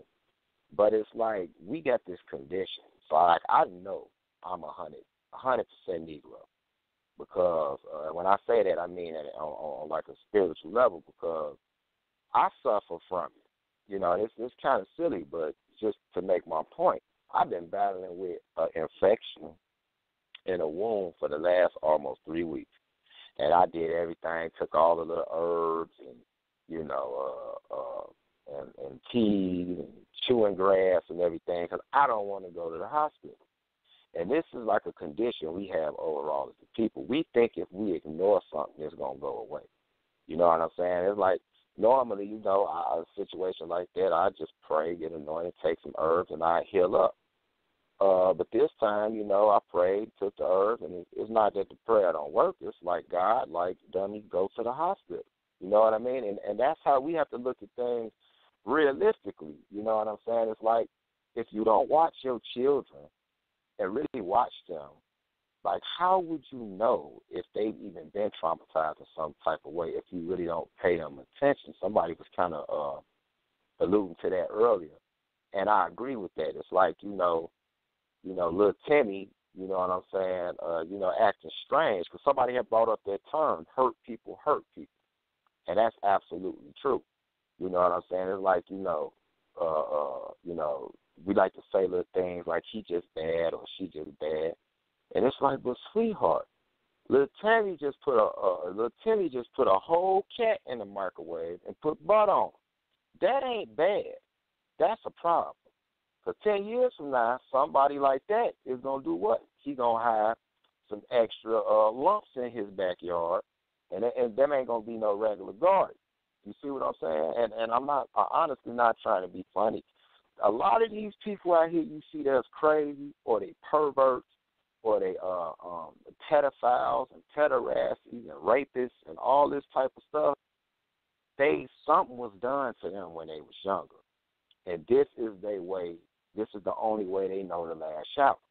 And I'm not saying that 100% of the time if you intervene, that child may not turn into a menace to society. But I can tell you one thing, 100% of the time, if you don't intervene, then you got nobody to blame but yourself when they do turn into a menace to society. And so, my whole thing is, like I said, the sisters and the brothers just make, some excellent points. Everything they said starts at home. It spreads to our community. But I think the number one thing is because, we just can't go out there and stone cats and beat them down no more. You know what I mean? Back in the day, you could kind of take it on yourself, street justice type thing, but, that's just basically a lot of 9 times out of 10 going to cause more problems than already exist. So my whole thing is prevention, and I think with the sister, not Emunah, but the other beloved sister, sorry, I didn't get the names, was saying basically, all that is with communication, man. Communication, and I think that's really the key. We have to communicate with our children. Yeah, you let them know you the adult. They the child. There's certain stuff, like they used to tell us, don't be mannish and all that. Because a lot of these kids now will cuss you out. They like the little European kids. They just cuss you out if you let them. So you got to still hire that authority, but at the same time, you want them to be able to know that they can come to you and talk to you.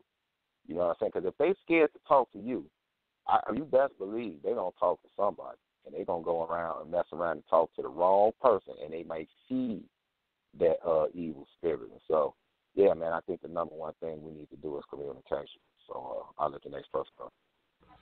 All right, once again, it's 319-527-6239. 239. We only have a few minutes left. Let's go back around the round table. Let's go back to Emunah. Emunah, yeah, whatever we didn't uncover tonight, whatever, put it out there, any information that needs to be heard, it's your time, Dad. All right, I want to thank, as Brother Mikhail said, it was an excellent discussion tonight. There's so many angles at which you can approach the story. There's so many lessons. There's so many cautionary tales that we can learn, and prayerfully, that's really my desire at looking at this and actually spending the amount of time that I did.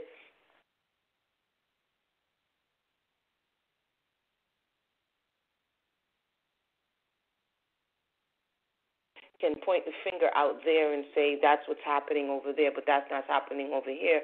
We're missing the point. There's actually an organization, and I spoke about this sister before, just called Tell Somebody, and it's a young sister out of California who has started a whole organization about giving those who have been violated by sexual abuse the voice or the courage to tell somebody, and they can do it through anonymity or they can put their face to it, and it's a space where there's a community of survivors telling their stories, and it's a very positive, I think, step in the right direction as it relates to healing, where someone can own, this story, not necessarily own the responsibility of the perp if you were a child, but no longer run for it and allow it to dictate your life, because when we are injured, when we have experienced that level of sexual trauma, it manifests itself in different areas of our lives. And so if we learn anything from this story, we learn that this is happening and can happen in our communities, and we have to be prepared to talk about it and deal with it. because you will be the one that's standing out there oftentimes by yourself, because people are not, we're not, sometimes, I don't know, it's weird, but we're not as offended as if someone had did something else, and that speaks to whether or not our community really cares about or is in the mental space to guard and protect our girls and the women in our communities. But with that said, I'm going to continue the dialogue on my side. I do have a second presentation prepared, and it's just some things to be considered. And I'll just say this, and I'll pass the mic. When I raise an issue like the probability of fetal alcohol syndrome, that speaks to the stress is nice. It crosses barrier lines. This is a space, when I began to look up the organization that's here, it doesn't really get that much traction. It doesn't really get that much attention. But how many women are pregnant and take a sip? You know what I'm saying? How many doctors say, a glass of wine every now and then won't hurt the child? Does anybody know, or are we talking about the possible effects of drinking alcohol while pregnant? You understand what I'm saying? So hopefully these things that we begin to discuss along the way open up the door for us to have dialogue and conversations about things that we otherwise would just brush under the rug. So, again, I'm Soulonomics on YouTube. Definitely stop by. Let me know your thoughts. Push back if you don't agree, and hopefully we can, continue the discussion and get to some type of resolve. So with that said, thank you for inviting me, Brother Sal, and I relinquish the mic. All right, we thank you, of course, Emunah. Let's go to Robert Reed. Robert Reed. Matter of fact, where are you? I think hold up. I think he left. Yeah. All right. Let's go to Marielle. Marielle got it. All right, shalom. All right, well, it was a great topic. I think a lot of people hit a lot of points, said a lot of things that I would have said personally, even more. It was a great build and everything. I think a lot of things got out. What I would like to say to everybody who's around is, like the brother said, communicate. Like, definitely understand your children, understand other people's behavior. Even like the caller said, just know the environment that you're in, the environment that's being exposed to. Don't fully trust everybody that you come in contact with. You never know, what their agenda is. Always get to know the person before you fully commit to something with them. Also, be very mindful. Yeah, that's pretty much just be very mindful of the environment that we are exposed to in society that we're being exposed to today, and work with your children, especially at a young age, to know what's right or wrong. If you read the scriptures or whatsoever, that's one of the first things that the Most High taught, was to know what is right, and what is wrong, and express, what is right or what is wrong. They have to know what the reason is. Don't just say, I don't want you to do this because, or because I said so, or because I'm the parent. But let them know why or what the consequences from going behind it. Like, children are people too, and they have the ability to understand just like you have the ability to understand. So give their understanding a shot in the sense of knowing why they need to do this or why not to do. They don't need to do this. And if anybody's, being exposed to being molested with a young age or whatsoever, try to work on it, try to deal with it, try to, talk to somebody about it, so you can, get past that, because I do know that actually affects us, in life, later on down the line will become damaged, and sometimes we don't even know that we're damaged, but we're actually damaged, and it can affect a lot of people. And like brother said or sister said, hurt people, so you don't want to be one of those people who actually hurt people. But with that being said, shalom to everybody, peace. Talk to you later, sis Reese. Talk to you a little bit later. And Sal told I for letting me come onto the panel and express my thoughts and opinions, and also want to end by saying I pray for the Most High, the God of Abraham, Isaac, and Yaakov, and peace be all to all. Shalom. All right, shalom. We appreciate you. And like Marielle said, basically, if you know something, say something. There's a lot of secrecy going on in the community because their family members, people getting a pass, because it's their brother, their fathers, their uncles, their sisters, their mothers, things like that. But when things like this happen in the community, something has to be said. I don't understand this. You don't want to be embarrassed and the fear of the backlash from people that you know, but this have a long-term effect when things like this happen and then nothing's being said. So shout out to Marielle for his input. Let's go to Sister Danielle. Sorry about that. Yes, I'm here. So it has been a very, very interesting and informing topic. I've learned a lot as well from just listening to the other panelists. But just to wrap up my thoughts, one thing that I want to say is all abuse is damaging. Psychological damage is done from the introduction of the experience. The innocence is no longer present once they are introduced to an experience. The effects of sexual abuse are long-term and devastating.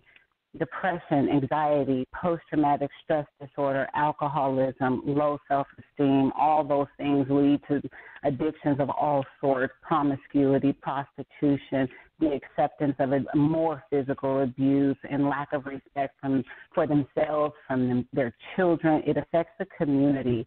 The lack of ambition and goals, they become liars, they seek instant gratification, they walk in darkness.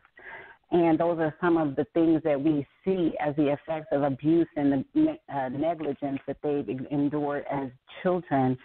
And I just want to also mention that according to police reports, about 14% of young victims of sexual assault are males. About 22% of that abuse is committed by women. So it is something that definitely needs to be addressed. We need to address what's happening with the men and stop thinking that it's okay, it's a rite of passage because these men become abusers to women and your daughters later on. Another thing that I really hesitate bringing up, but we didn't talk about it, so I just kind of want to mention it, is a lot of times in the African-American community, we deal with religion and churches, and a lot of times people stay quiet because they have ministers in their family or the position, and they are encouraged to be quiet to protect the ministry. And I also think that needs to be addressed as well. And then finally, since, we've said all that, I just want to say that we have to create a safe environment. And until we build the trust between the father and the mother and in the home and rebuild that connection, we don't have the energy, the synergy necessary to move us forward. We need that feminine and that masculine energy to uplift us and to lead us forward. And we can't do that when there's all these trust issues going on and we're divided. So we have to figure out a way to rebuild that trust issues because 60% of our young women being violated before the age of 18 is just too high.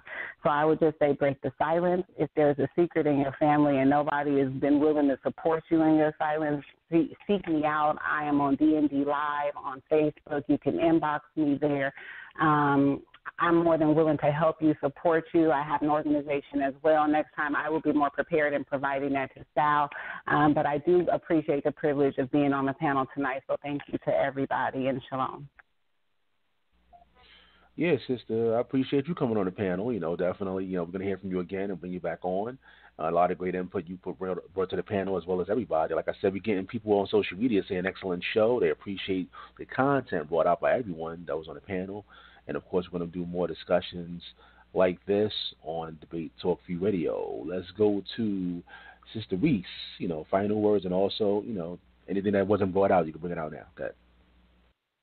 All right, thank you. I did have one thing I wanted to say, which is also a note on my personal mission and my personal message, which is to help my brothers to become happier. What I can tell about a lot of mental dysfunction is that it's simply rooted in things like a lack of self-awareness, a lack of identity, a lack of a sense of belonging, a lack of expression, a lot of different things that go into emotional intelligence. Our men just simply don't have the capacity for it. They don't have the ability to sort of express themselves in very specific ways. And I think that has a lot to do with their level of happiness in society.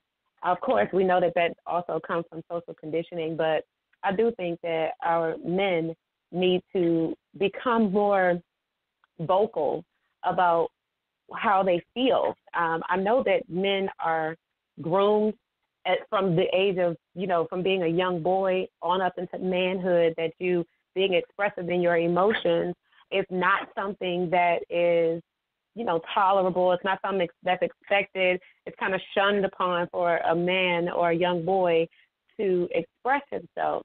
And I think that is a huge happiness inhibitor. And I think that, of course, like many other things in our society, that manifests in so many different ways. And I can only imagine how many sexual dysfunctions come out of a lack of being able to express certain things, especially if a young man has certain ideas about sexuality that he's not able to express in this society, because we have a heavy westernized society that we're living in, and all of these cultural messages coming from a culture that is not ours is really manifesting itself in ways that naturally would make us unhappy, because it's out of our natural spiritual element that we're trying to act and behave and engage with our environment and with each other in our community. So it's coming up in more dysfunction than it is functional when we come together and when we engage with each other. That's the reason why this idea of being divided and conquered is continually perpetuated, because we're systematically allowing ourselves to live out and play out the westernized culture or the westernized ideals and philosophies in our community, and that's not appropriate. We need to learn how to separate the pathologies that are coming from westernized, Europeanized culture down to us.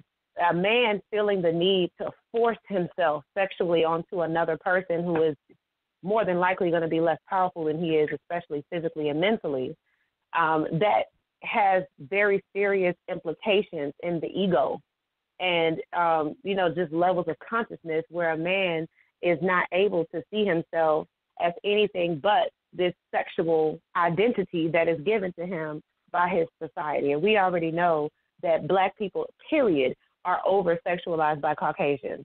Their women over-sexualize our men, and their men over-sexualize our women. And they over-sexualize our men, too. They just automatically, we must be really sexy to them because they on us. And the things that they have imagined, the things that they have manifested in their psyche has been trickling down to us. And we have to start analyzing the fact that our men need an identity sexually other than what has been given to them in this culture and what we've accepted in this culture. That's, to me, the biggest truth out of all of this, is that we need another identity to move forward with, because the sexual identity we share now with each other between man and woman is completely faulty, and, we need to re-engineer it. All right. Once again, we appreciate you. Guess what, y'all? I got an email now. Now that we're trying to wind down, I got an email, but it's a quick question, and I'm gonna go with everybody real quick, and I'm gonna read it out to you guys. Are you guys listening to R. Kelly music? Do you have a favorite R. Kelly song? Would you still listen to his music now? And is that hypocritical if you don't support what he does but still listen to his music? All right. Quickly, you can answer that. Yeah, Mario, answer that question. Do I still listen to R. Kelly? My Isha loves R. Kelly, so it's kind of like, she's kind of on the side where she's like, I still listen to his music. Is it hypocritical? I think it's more of like, okay, well, we enjoyed the entertainment of the songs or whatsoever. It's kind of like just being, in conscience or in the walk or whatsoever, to still kind of listening to worldly music or something like that. As long as you don't do what he does, you're kind of in it for the entertainment kind of stuff like that. But me personally, no, I never really listened to R. Kelly. I respect his talent, though. But if I had to pick a favorite song, it would be I Believe I Could Fly, I guess, because it was like just how inspirational it was. I mean, even on the series, it was said to be like very inspirational and whatsoever. But I kind of separate him in his personal life, or what he did in his personal life, with just the whole aspect of music. So but that's my little take on that stuff. All right, let's go down the line. Let's go to Sister Reese. I think that for me, I'm just going to speak personally. I know how to separate the man from the music. And so I don't feel a need that if an R. Kelly song pops up in my playlist that I have to immediately skip past it, especially because I believe in a person's, personal experience. If I have, my brother Mariel just said, if a song comes on that I personally identify with, like I graduated to the I Believe I Can Fly song, I'm not going to skip it in my playlist or take it off. No. I mean, the man did something, he did something ridiculous. But no, I'm not going to mute R. Kelly, though. Okay, I hear you, no doubt. Let's go to Mikael. Right. I know he's from the Chi-Town, too. Don't say he's from the Chi-Town. He's from Chicago. On the spot. I didn't give the parting shots out, so I like to say I'm going to answer the question. So, no, I'm not buck dancing. I just want to say, if y'all can, check it out Tuesday night at 6 Central Time on Solar Vision Debate League. It's the semifinals. I will be debating another Hebrew brother by the name of Claim Your Inheritance, and the subject is the 12 Tribes Chart legit? And I think that's going to really be real interesting for all of Israel. Also, you check out my Hebrews in the Hood YouTube channel. Now, with the question, is it hypocritical? Do we listen to R. Kelly? Will we still listen to R. Kelly? And if so, what is our favorite song? Well, man, I ain't going to sit up here and lie. I don't just, sit around bumping R. Kelly all day because, even when we play R. Kelly, you, had to be in a certain mood so you would normally, be with your old lady or something. But I would be sitting here lying. It's no different than I would still watch a Kevin Spacey movie. And, they didn't find out he was around here touching on men's buns. You know what I'm saying? It's certain movies I still watch, and a lot of these actors have done equal to what he's done is worse. But I would have to say, I'm not tearing up the house, digging in crates looking for no R. Kelly song. But that, ironically, my favorite one was When a Woman's Fed Up. And there's a lot of women fed up now. That they find out what he... Go ahead. Yeah, she's in Illinois. Right side. Yeah, man. So, I still listen to it. You know what I'm saying? It's just funny you said that because I think, little kids, the sister had brought something up earlier and it really touched me when she was saying how, when they doing this to these kids because we don't want to lose folks, I want to part in a good way. I think the worst part about a crime, especially just pedophilia, I'm not just talking about R. Kelly, but pedophilia away from a kid. You know what I'm saying? Take the innocence away from the kid. And it's just so funny because sometimes I just look at the little kids I be around and I'm looking at him and he'll just say something out the blue and it'll shock you like, wow, where did that come from? But it's supposed to amaze you because he's a babe. He's only thinking about having fun, living life, loving, and being happy. Why would you corrupt that in a child and do something to them, sexual when they not even developed to handle certain situations like that? As a matter of fact, a lot of adults are not able to handle it. That's why our community is so messed up. So I think the worst part of that whole crime is the selfishness and the wickedness in it to take innocence away from something that should remain that way until God says otherwise. So with that, I say, man, peace to the panel. I enjoyed it. Love you, Brother Sal, and shalom, shalom. All right, man. Appreciate you. I see we got a caller standing by. I'm going to get to you, 312. Stand by, but let's get to Emunah. Go ahead, Emunah. Okay, the first question, like I said before, I don't really even listen to a lot of popular music, to tell you the truth. I don't listen to a lot of radio. I may listen to some reggae. So as it relates to R. Kelly, I would have to really go out of my way to listen to an R. Kelly song, which I don't. You know what I'm saying? So that's my thought on that. I heard that this is one of the criticisms or one of the spaces in which the people are conflicted. I think that's another whole topic that we can explore, the power of music and how it embeds in our consciousness, and how even if you never listen to another song again, it's still there. You know what I mean? And so that's something. Hey, that's a good topic, Emunah. Good topic. And that's a good topic because that's what we're speaking about, and I don't think I can do it justice as we're at the bottom of the 9 o'clock or 10 o'clock hour, because that's the reality of what, like the sister said, is connected emotionally. And this is why what he's done, and musicians as well, have so much power, right? Because they connect to you emotionally, and that bypasses our conscious reasoning. You see what I'm saying? So, like, a lot of people, if you go into the videos, they'll be like, I don't care what he did. Y'all ain't getting me to give him up. You know what I'm saying?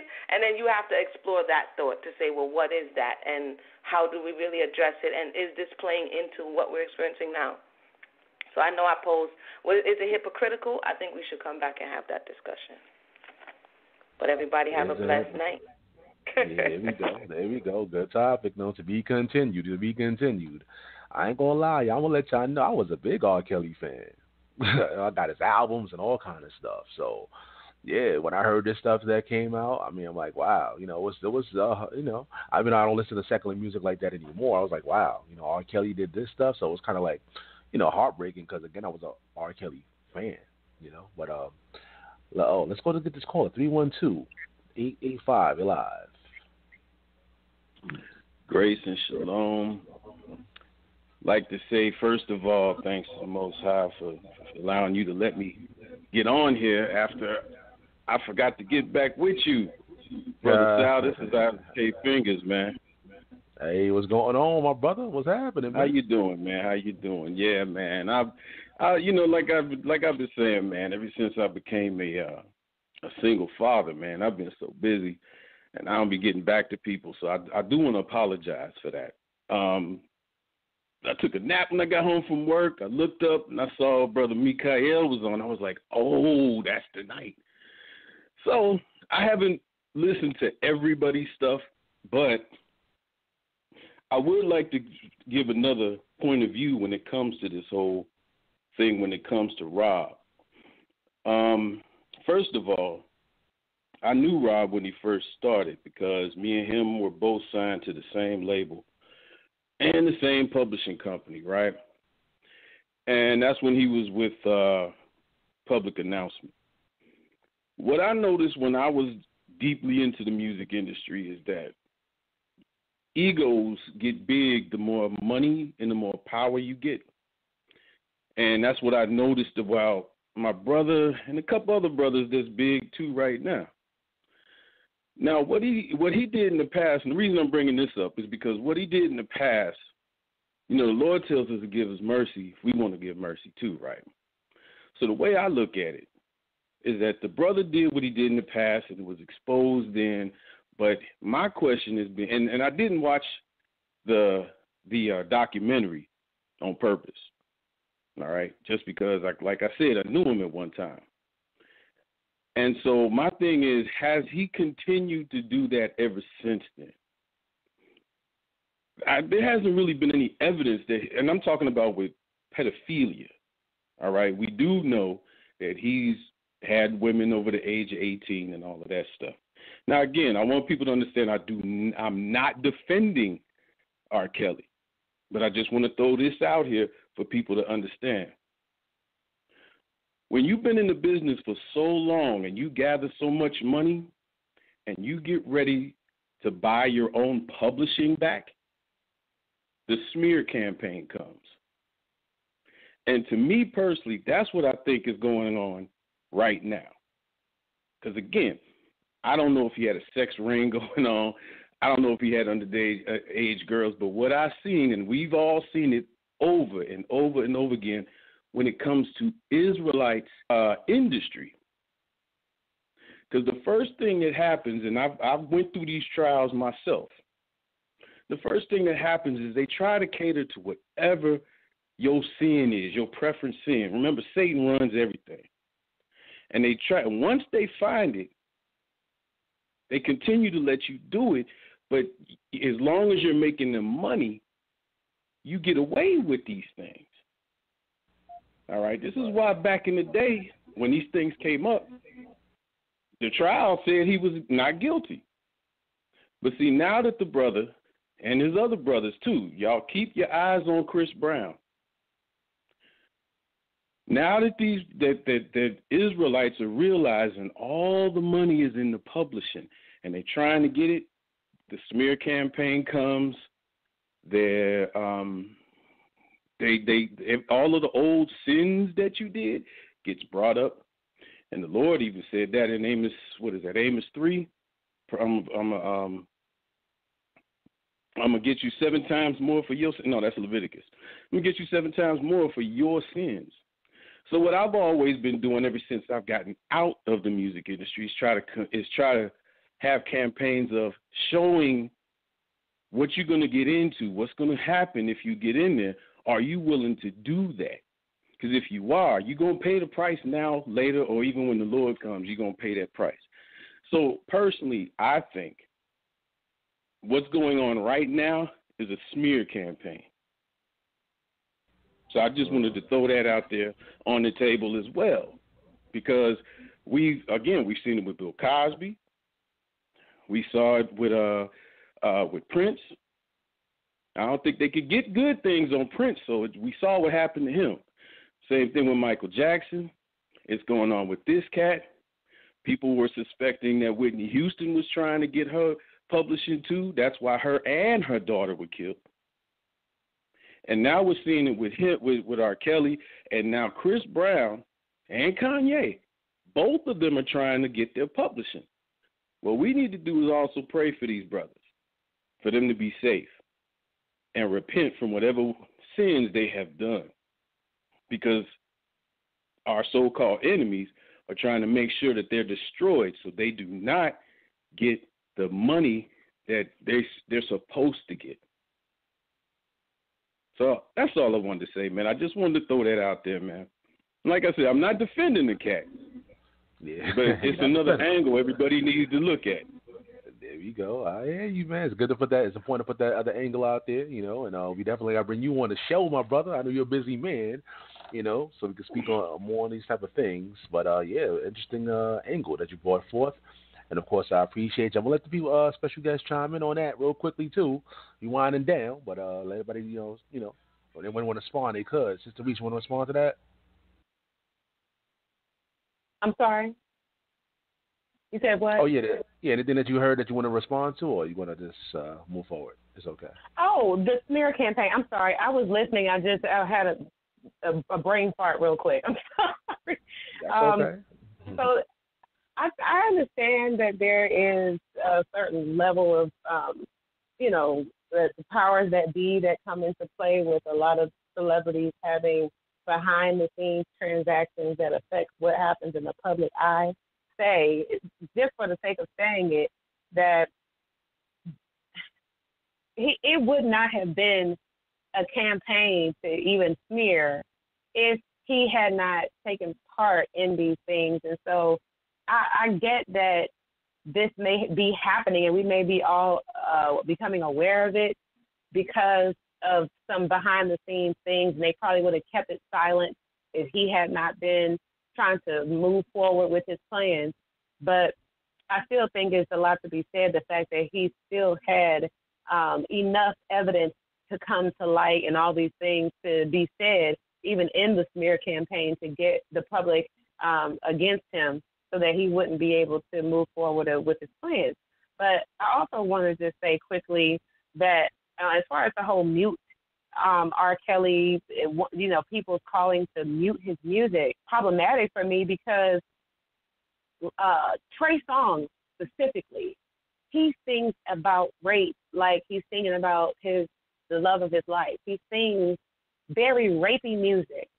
And I'm just like, why is nobody wanting to mute or silence him, or why are there no smear campaigns into his sexual activities? Because he's had a couple of little questionable things come out too.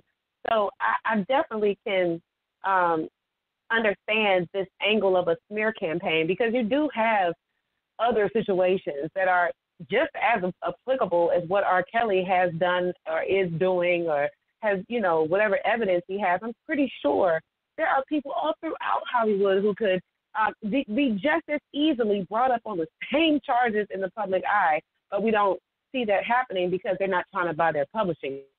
So I don't think that it excuses the activity. I do think that there's something to say about one of the brothers that said this at the very beginning about the fact that we get distracted so easily. For a real issue with society, and if it were a real issue that we all wanted to see, rectified, or we all wanted to see it settled, I don't think that we would just only wait for the powers that be to present us artists or present us an offender on a platter for us to all rain down on this one person, but then ignore all of the lot of the rest of the issues that go around it, with this one centralized person being the focus of the brunt of the our judgment and our criticism. I think we need to start thinking about the entire picture. Again, Trey Songz is an issue. He's a real issue. And the music that, or these girls, what's these girls' names? City girls.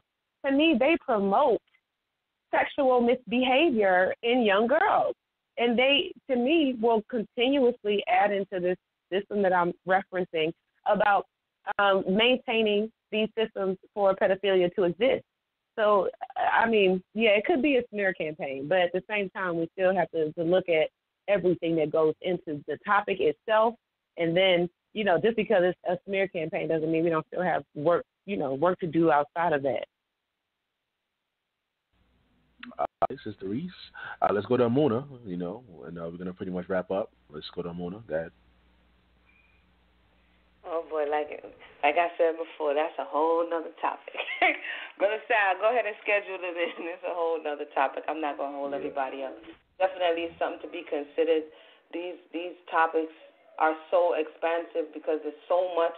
It's compacted that we kind of need to parse it out and unpack it so that we don't negate one for the other. All are equally important in their own space and should be allotted their space for us to impact them. You know what I'm saying? Because if you talk about the smear, then it overshadows the abuse and vice versa.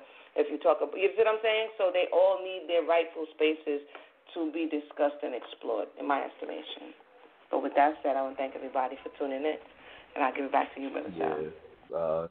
Everybody pressing number one now. You got somebody else pressing number one. Okay, we're going to get to you 404. I'm going to get to you. Hold on. Let's go to Mikael real quick, though. Mikael, go ahead. You want to chime in? You can chime in. Yeah, thanks, because our show was about to inbox you. First off, I really want the sister Emunah's YouTube channel so I could check out. I always enjoy. I'll send that to you. Hey, so send that. You got to subscribe to me too, sister, if you haven't already. Hebrews in the Hood. And I wanted to bring that up, but like you said, that's a whole nother. And I knew my brother Ozza knew about that. You know what I'm saying? Because he used to be pretty big time in the music industry. I ain't gonna put it out there, but say what's up to your boy, Asa. Your line is open, Asa. Say hello, man. Hey, I'm about to say he's gonna get mad at me, but it's a cut. And every you ain't got to worry about it because ain't nobody getting urinated on or nothing like that. But our brother is responsible for that song, and it's the Will Smith "Summertime." It's the brother that made that, and that's just crazy because that's one of my favorite songs. But I'm thinking to see the flip side of that coin, that is the exact reason when I first opened up, like the sister Emunah said, that was me, why I was saying I didn't want to put the celebrity aspect on it if we was going to talk about it. Because like y'all said, you don't want it to overshadow the subject that is really happening. It's really a fact. But being that the celebrity aspect is on there, then you got to go into the whole, these blood oaths and all this type of, gay and pedophilia stuff that's going on. So I think that right there is a whole nother show. And maybe next week after my debate on Tuesday, if y'all want to get together and go deeper into just the whole evil side of that whole entertainment industry and how the music can control and influence people, then I'll definitely be willing to do it. Yes, sir. Yeah, that's the main reason why I got out of it. When I realized how much it can control people and control you, that was the end of it for me. Man, yeah, we got to do a show on that, brother. We got to get you on the show for that one. You got to get you on the show for that one right there. All right, man. Hold on. We got somebody else pressing number 1, y'all. Hold on. Let me see what they got to say real quick. 404, you're live. Yeah, man. You know what? I think that I've heard a very fair assessment of what's going on so far. And, man, well, look, I'm a licensed therapist, a clinical therapist, and I've seen a lot of strange behaviors. And a lot of these strange behaviors the black community tends to overlook. But we also need to start exercising some damn common sense. Let me give you an example of what I'm talking about. The brother that spoke before the sister here mentioned a lot of things that I resonated with. And to sort of build on his point, think about this. Allegedly, Bill Cosby's best friend was Hugh Hefner. Now, according to what I've heard, Bill Cosby had almost his whole wing in the Playboy Mansion. So you had a whole host of very young and attractive women there at his disposal. Yet it's claimed that he date raped some women who had questionable beauty. All of this after America slapped him with the term America's dad. Thing happened with Michael, others, you know, and it's like, wait a minute. We all remember R.KELLY from the 90s. He could have had any woman he wanted, especially our mothers. So why then would he need to go that route? Now, I'm just saying, Martin Luther King said before he died that before they assassinate you, they assassinate your character. And I believe the brother's right. We better watch Chris Brown. Remember that fiasco with Chris Brown a couple of years ago? Where they had him all on the news, the police raided his house and all that stuff. Remember that? Right. Yeah. We better start paying attention, man. Yeah, because what's going on now is, you know, he's being accused of rape now. Yeah, that's right. And then again, it just came out that he's, the youngest person to own his masters. That's like unheard of when it comes to Israel. You know, owning your own. A lot of artists, even if they're Gentiles or whatever, but that's just not heard of because there's so much money to be made off your masters and publishing.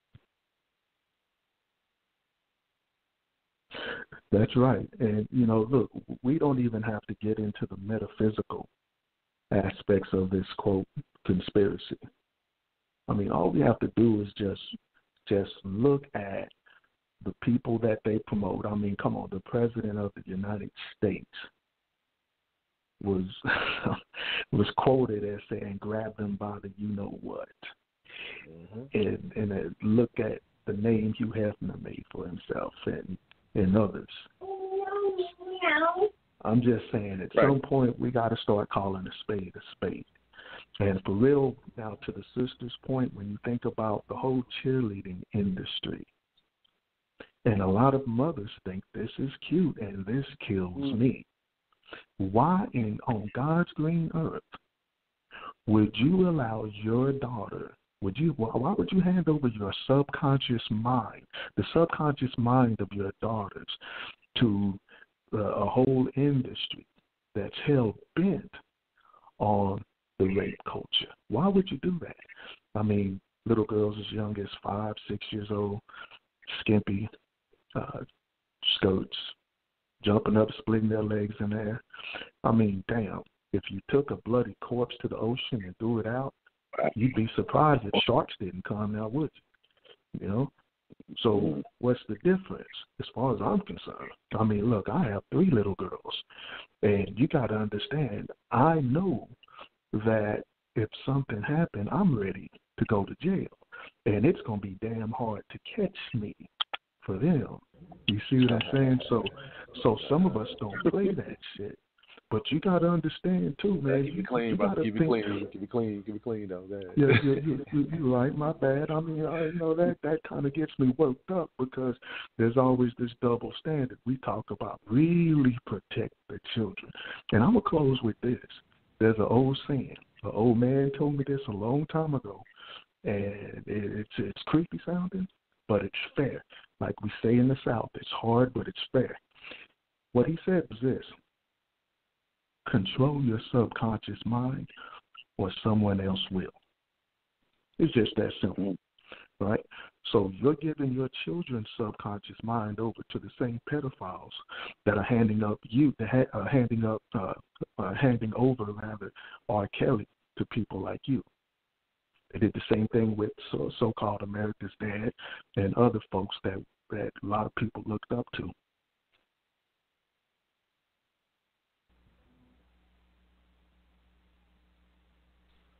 All right, man. Yeah, listen, man. You brought a lot of good information out tonight, man. You know, the call is bringing it tonight. Special guests, everybody's bringing it tonight when it comes to this particular topic, man. And we definitely going to do probably maybe a follow-up or a segue as far as the music industry, things like that. You know, we got to talk about the psychological effects that certain music has. You know, all kind of things when in regards to this particular topic. Again, I appreciate the family out there for tuning in. There's no show on Friday, family. We don't have any show Friday this week, but next week we have a lot more show for you guys. Debate Talk Views on the air from Monday, usually Monday to Friday, 8 p.m. Eastern Time. Check out the website, www.blogtalkradio.com/Debate Talk for you to see the schedule. You can also follow me on social media at SAL Showtime on Facebook, Debate Talk for you on Instagram. And Twitter is Showtime DT4U. That's Showtime DT4U. Follow the brand if you want to support. If you like the show, you want to keep us on the air, because, you know, Blog Talk, we have monthly fees that we got to pay in order to remain on the air. You can help out and donate by going to PayPal and use the email, debatetalk4, letter U, @gmail.com, or you can use Cash App. And my tag name is $, Sal Showtime. Again, any contribution that you make will go towards keeping Blog Talk Radio, Debate Talk View on the Blog Talk Radio airwaves every month.